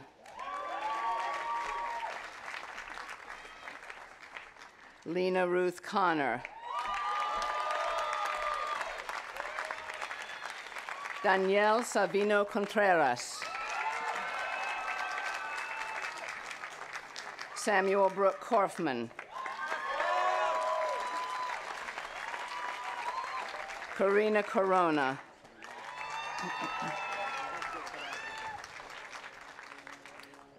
Will Coster.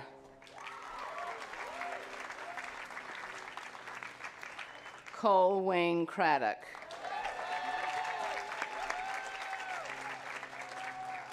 Catherine Rose Crawford.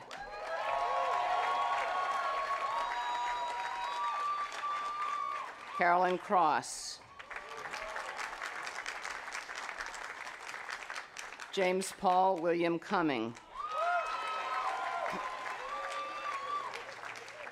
Lorelei Grace Curtin.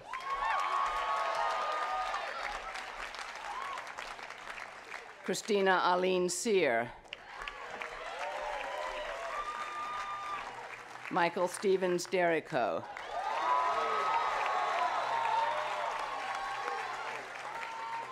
Amber Wailea Data. Carolyn Brooking Davis.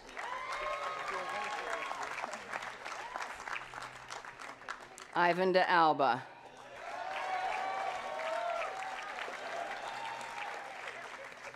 Joseph William de Bruin.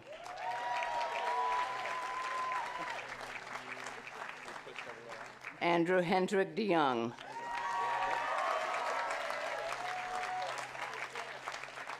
Thomas Joseph de Pali.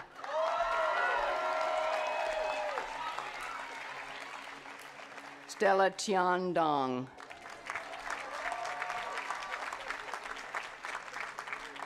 Anne Elizabeth Dennis. Louis De Palma. Charlotte Loring Dorn.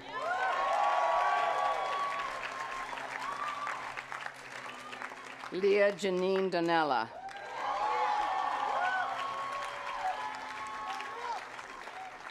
Allison Dornback Bender. Elizabeth Simone Duda. Scott Robert Duffy. Hunter Brooks Dukes. Audrey Francis Dunn. Drew Dyer Simons. Gregory Lawrence Elison. Justin Patrick Ellis. David Brenny Erf.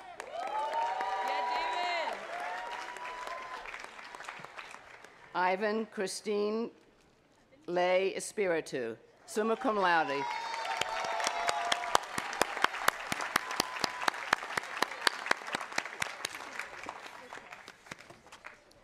Dominique Renee Exume. Megan Maud Farrell.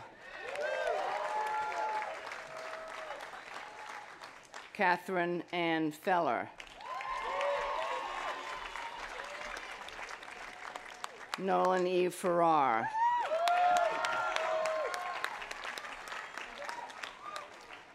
Greta May Ferguson.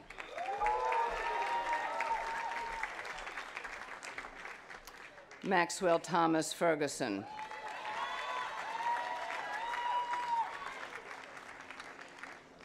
Evan Jerome Fields. Christopher Michael Fincher.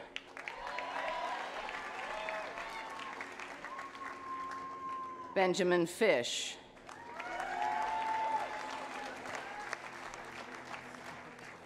Malia Batya Fisher. Trevor McCumber Flynn. Brendan Michael Folan. Catherine Marie Foles. William Philip Forrester. Nathaniel Thomas Fryman. Elliot Park Frost.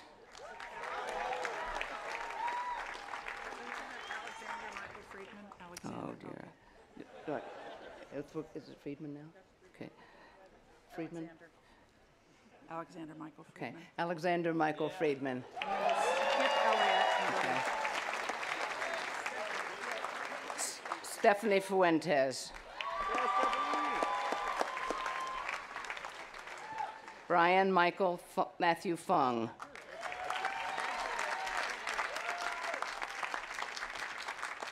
Edgar Galindo.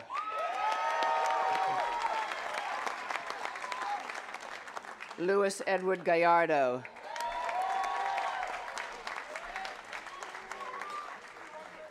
Ian Galogly.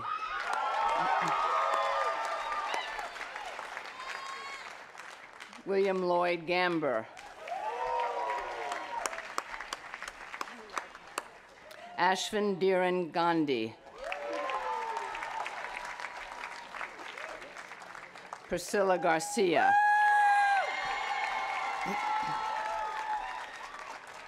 Roxana Garcia. Teresa Marie Garcia.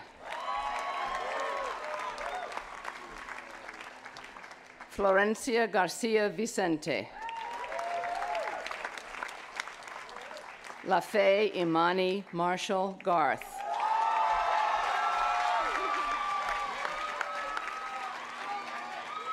Sophia Ruiz Geffen.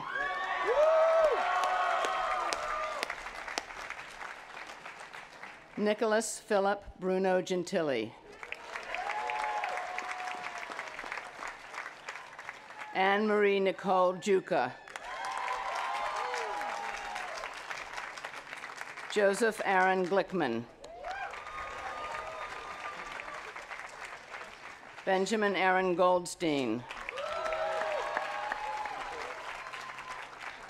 Rylan Grady. Harrison Scott Green.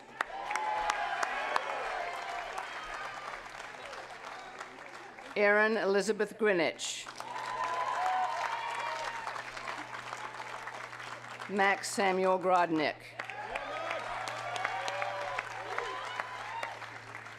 Eric Gross.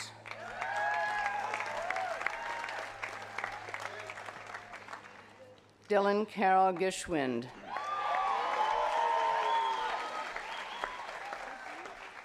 Yvette Guadarrama.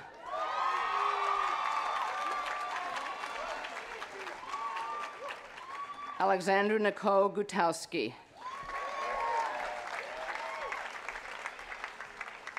Michael Anthony Haber.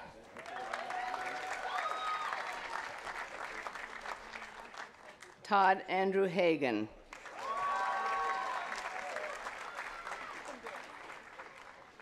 Courtney Marie Hamilton.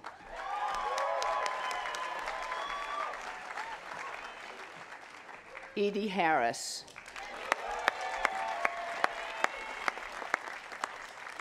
Blessing Havana.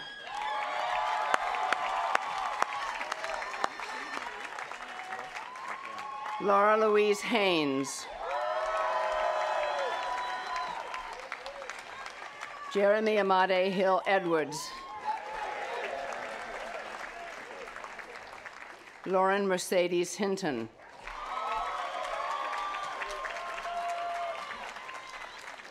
Vanessa Ho.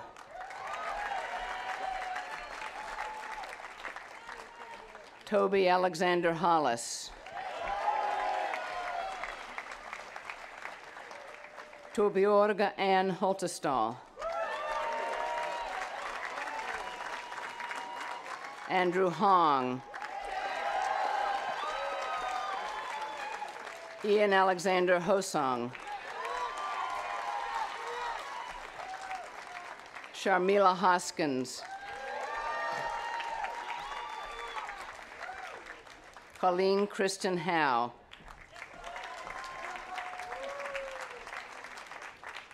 Dylan David Howell.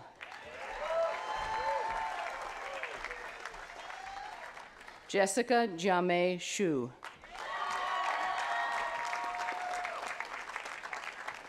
Mark Harper Hudnall.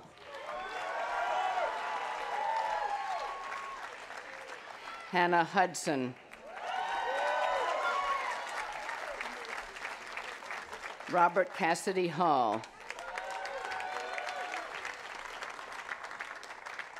Francis Vanderzee Hundley. Duncan Hussey.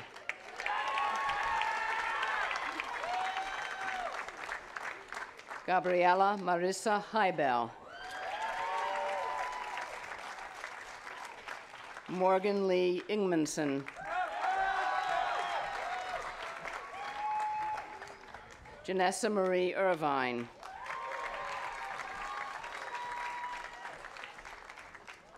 Praise Ogosa Ayaware.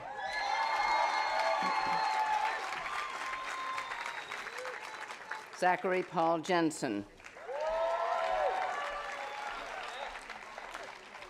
Martha Booker Johnson.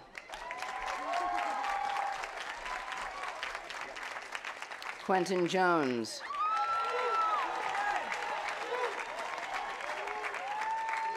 Abigail Jordan.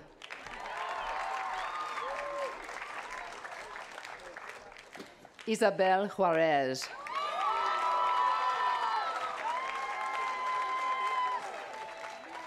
Chloe Ann Judell Halfpenny.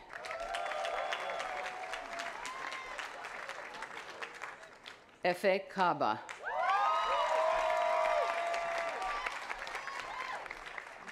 Philip McNulty Cantor. Eli Kaplan. William Robert Lewis Keith.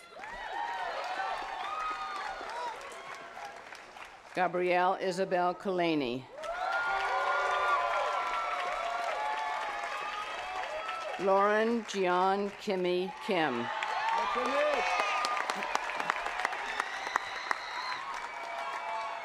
Paul Hot Kim. Peter Bolt Coley. Samuel Konowich. Zach Ethan Kroshar. Michaela Anna Kretsch. Carl Allen Combier.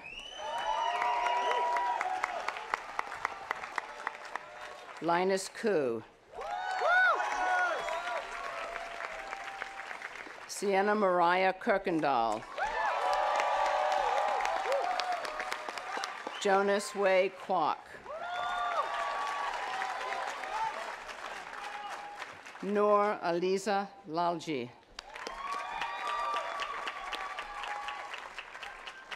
Lisa Mayen Lam.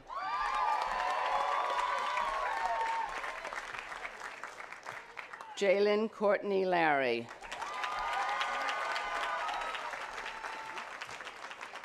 Claire Morgan Laubacker. Shauna Cadet Leith.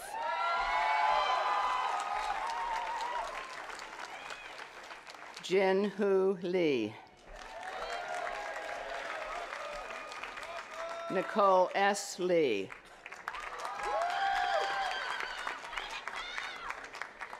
Gary Jacob Lent. Quinn Allen Lester. Samuel Lindsay Levy. Sin E. Nicola Liu. Gabriel Marcus Lewin. Amy Lee.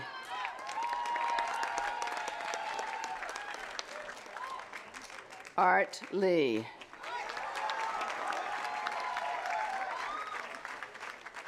James Samuel Lieber. Brett Michael Lingle.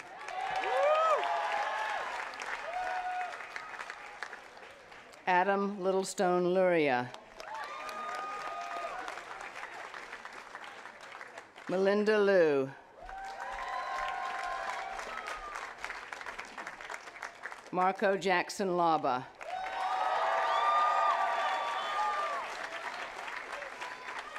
Rebecca Ann Loeb.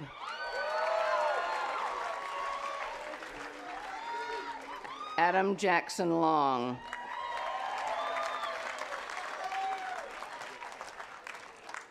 Monica Isela Lopez.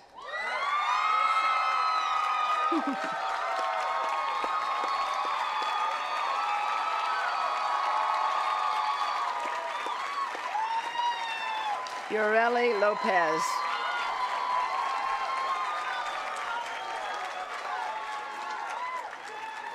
Leah Leversky.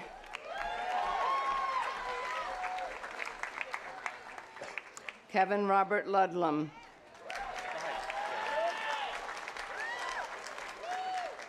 Colin Liu.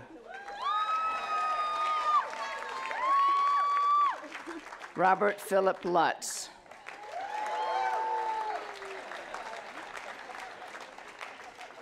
Anne Elizabeth Leiden, summa cum laude.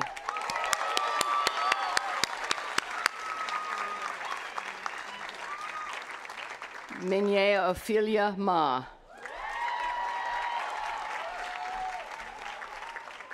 Q Nicole Madam.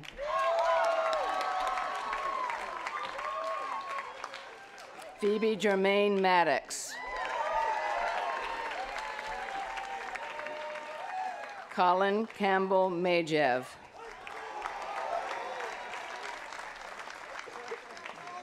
Hirut Mamo.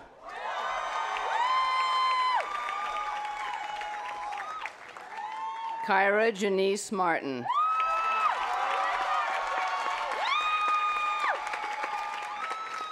Cassandra Laura Martinez.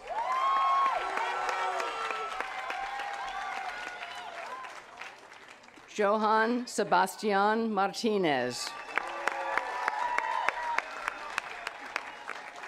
Calvin Allen Masterson. Lorcan Patrick Joseph McGonigal. Karina Therese Mendez.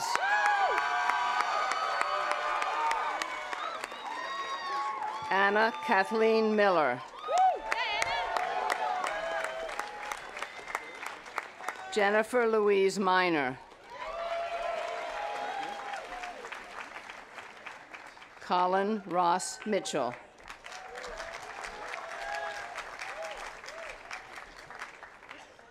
Jacob Tanner Moe.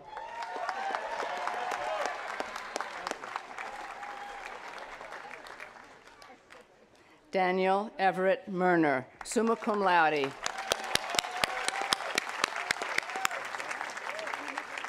William Harland Montgomery, summa cum laude, and Rena Gurley Archibald, High Scholarship Prize winner.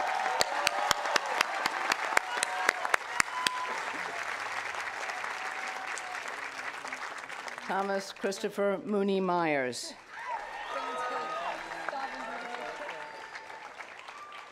Cody David Moore.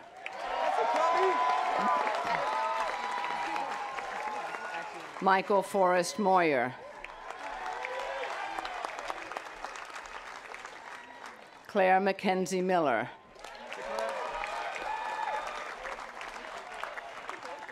James Muller.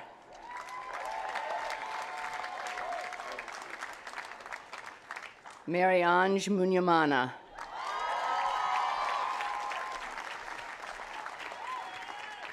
Benjamin Scott Murphy. Nicholas Rudolph Murphy. Ariana Katrina Magat.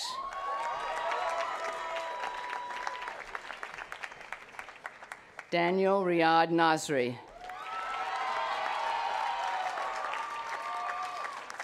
Rohit Nayak.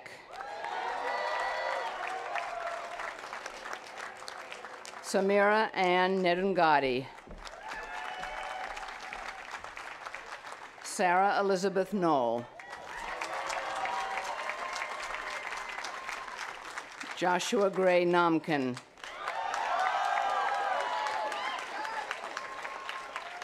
Diane Victoria Northern.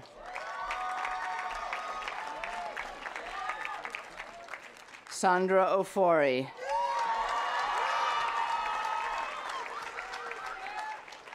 Donald Ebelichuko Opalugo.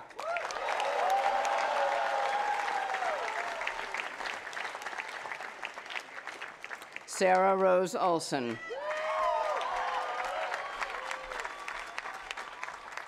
Elijah Benjamin O'Murnick. Natalie May Seidlitz Orenstein. Derek Owens Oss. Erica Onalisa Parks. Catherine Ruth Perry.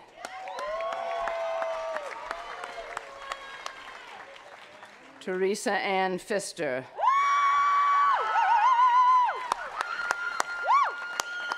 David Rafael Pichardo.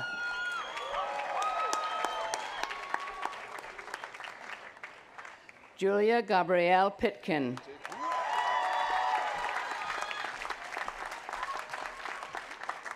William Roger Pitkin. Gabriel Poon.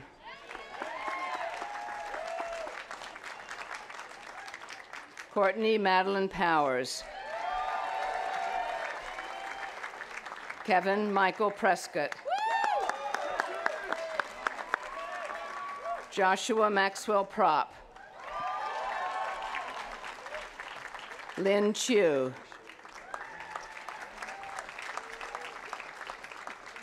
Catherine Elizabeth Rayback.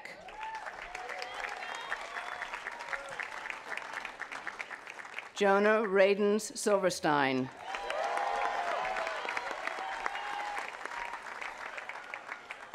Nina Ruhim.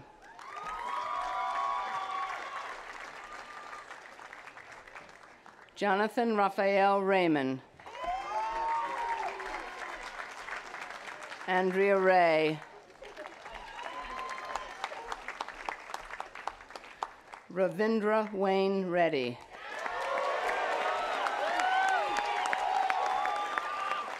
Dominic Francis Reinhold. Erica Reese. Joseph Michael Replogle.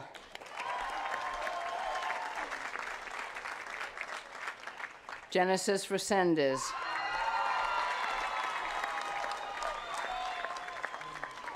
Alexander Kristen Rhodes. Julia Christine Ringo.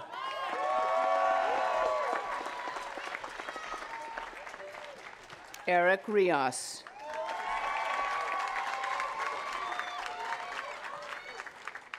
Walter Dionisio Rivera.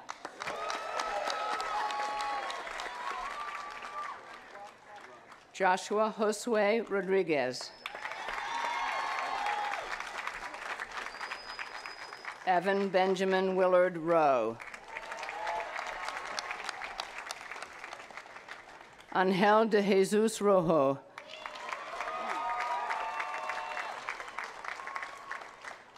Jacob Stephen Rollins.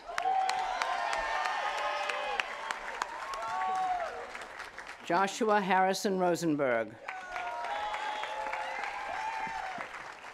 Joshua Rothman.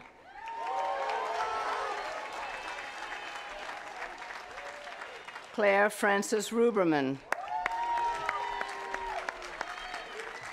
Carter Grinnin Ruff.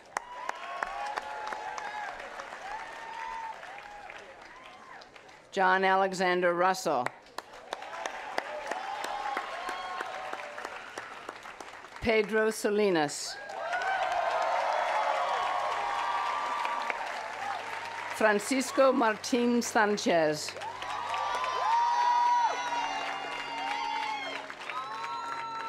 Stephen Paul Sander. Zach Shudson. Naama Schweitzer. Valentine Sergan.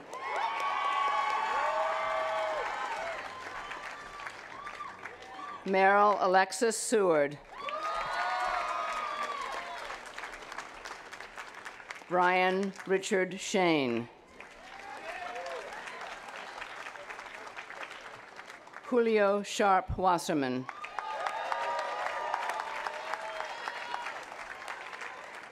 Kyler Neal Sheffield.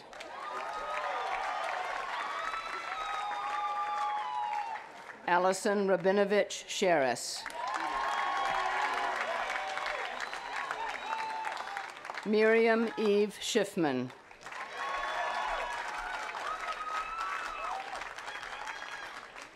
Scott Andrew Schuster.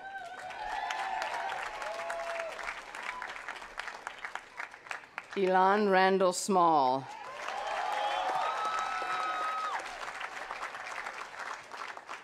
Benjamin Arthur Humphers Smith.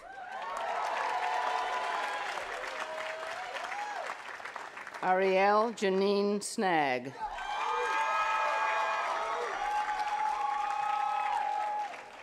Noah Richard Snyder. Alexis Miranda Gilbert Sones. And Claire St. George Chaumet.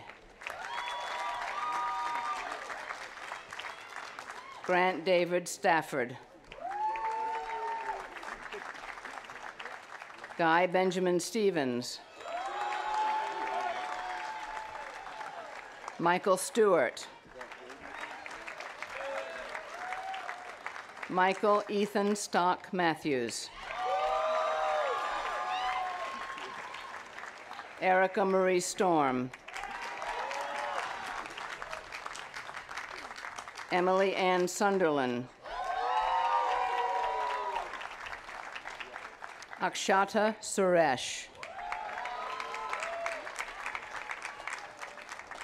Luke Zen Sweeney.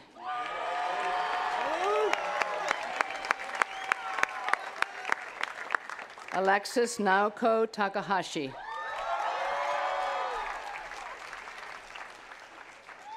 Leila Tarhan.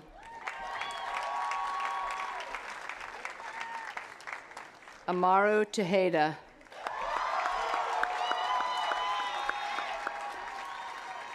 Eric Tomas Tehran.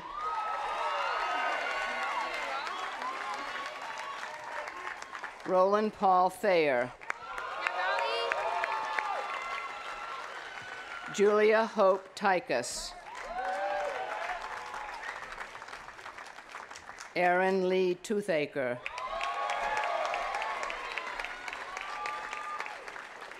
Irving Torres. Angelica Jean Townsend. Kristen Ann Trofa. Sarah Yuriko Tuggy. Taylor David Urea. Stephanie Valdez. Charles Frederick Vallejo Anderson. Michael Vasilevsky.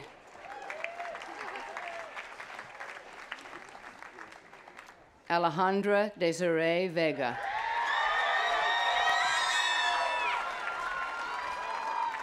Marvin Marcus Vega.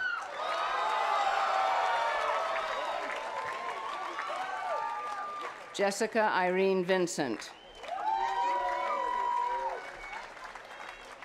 Howard Carl Vogt.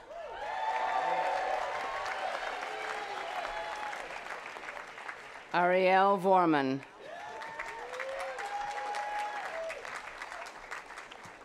Elon Vorman.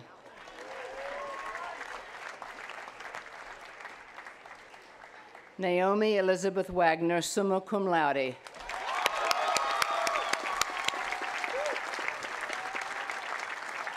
Nicholas James Wagner.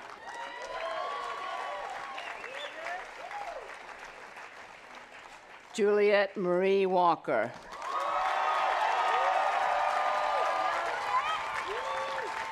Kara Wang.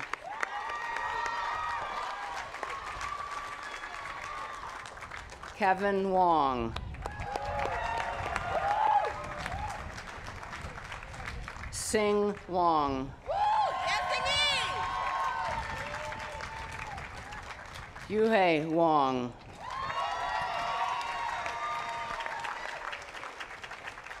Laura Claire Warburton. Shannon Kim Washington.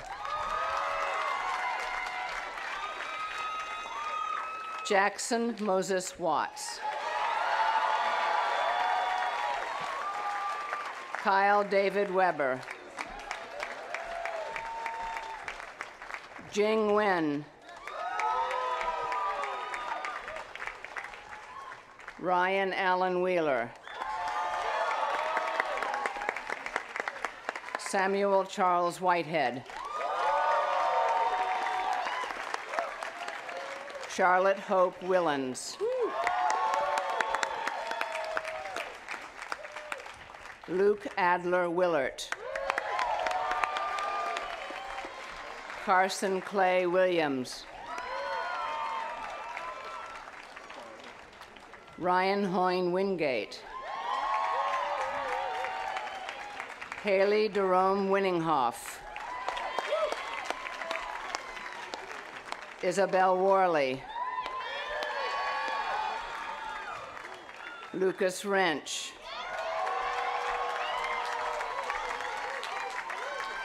Connie Kongling Wu. Grant Stephen Wu.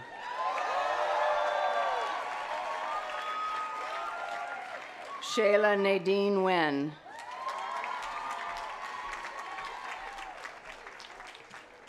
Sam Jo Yo.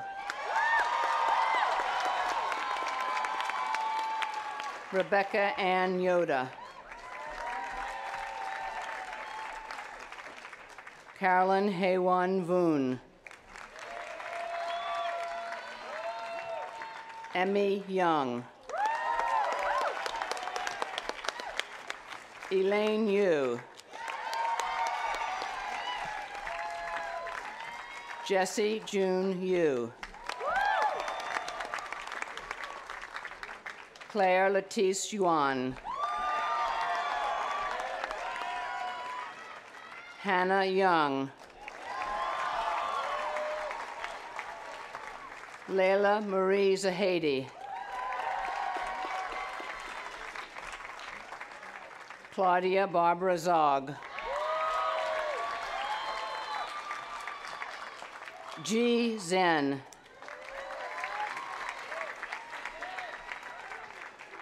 Brandon Zhang. Tracy Yueqian Zhao.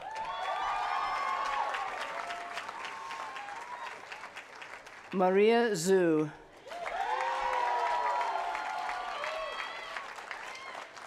Dylan Zuckerman.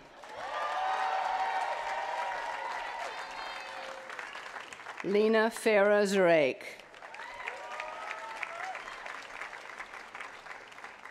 Maya Danielle Horgan.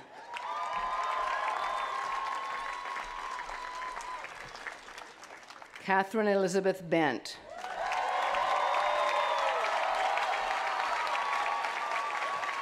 Emily K. Ujifusa.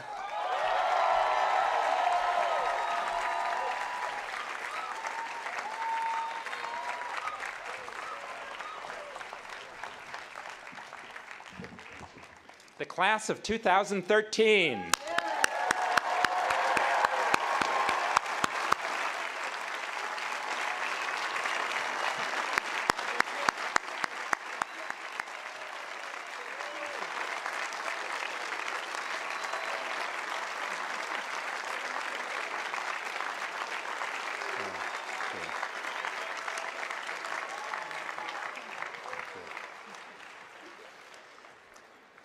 Earlier this spring, I had the opportunity to spend a weekend at a ranch in the Tehachapi Mountains, north and west of here.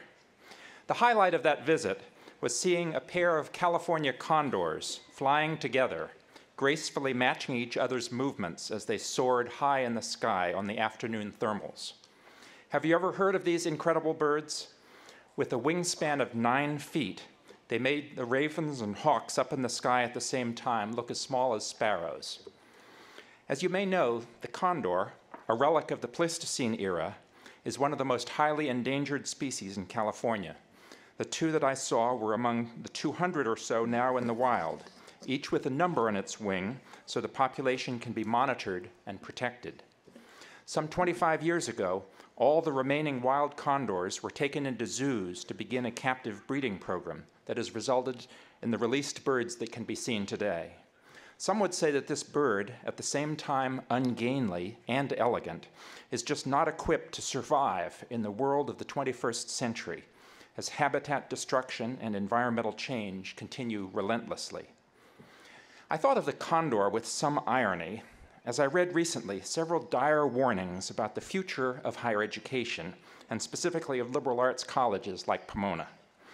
Are we overly expensive and old-fashioned relics that cannot survive in the modern world? Now the talk is all about efficiency, reaching larger numbers of students inexpensively with massive open online courses, speeding up the delivery of content while we downsize and cut back. Will technology render us so obsolete that colleges like ours will only be found in history books or whatever replaces books in the future? I honestly don't know if the condor will survive in the wild, but I have great confidence that our colleges will survive and indeed thrive, ungainly and complex as we are. Cost pressures and new technology will certainly drive change, but the core mission of gathering students and faculty together, not remotely, but face-to-face, to bounce ideas off each other, to learn in discussion-based classes through individual and group research projects, and to be part of a supportive residential community, is as timely as it has ever been. The most urgent need we have now is for daring, creative minds, the products of a liberal education, to work to resolve the problems in our society today. Confident as I am, I still feel that it is important to stop and take stock periodically about who we are and where we are headed. This year, the 125th since our founding in 1887, has been such a time. As we paused to reflect on our history, we also stepped back and commissioned a study by Mark Neustadt of how Pomona College is perceived by the outside world, and in particular by high school students who were considering attending. This branding study has attracted considerable attention on campus in the last few months. It was mentioned earlier today. Now, I don't really like the term brand, as it makes me think more about shampoo or fast food than about colleges. But it is still important to examine regularly whether our reputation in the world matches the reality on our campus, and even more importantly, whether it matches the aspirations we hold for our education.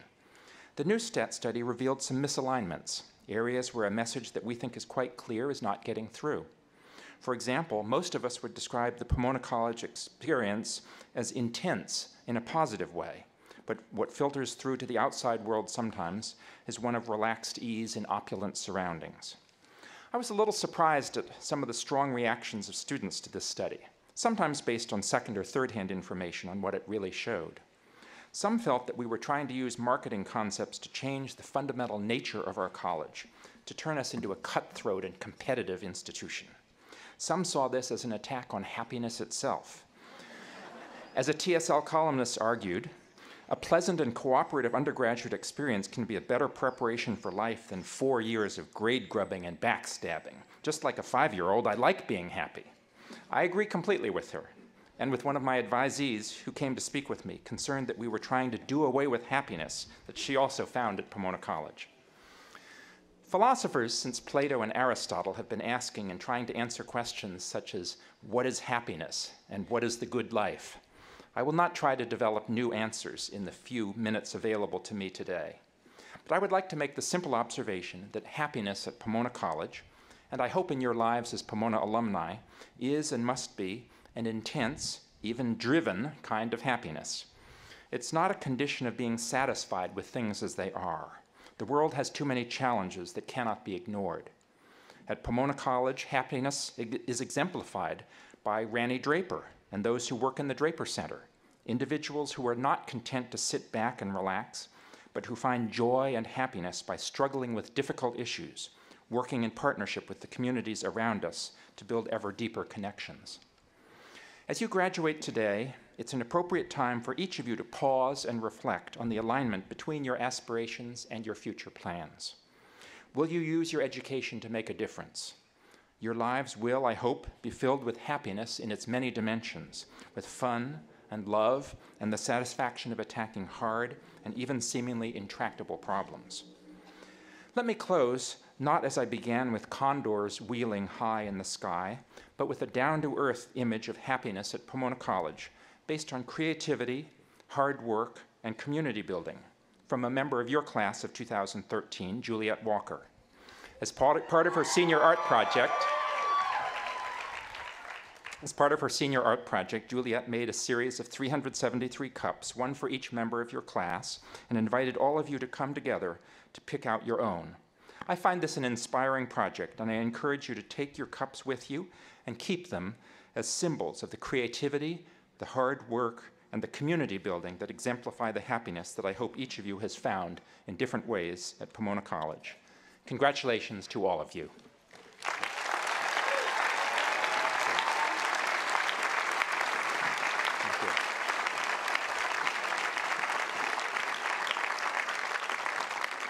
Today's ceremony concludes our year-long celebration of the 125th anniversary of the founding of Pomona College. Please remain seated for Pomona 125 fanfare composed by Thomas Flaherty, the John P. and Magdalena R. Dexter Professor of Music.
Thank you.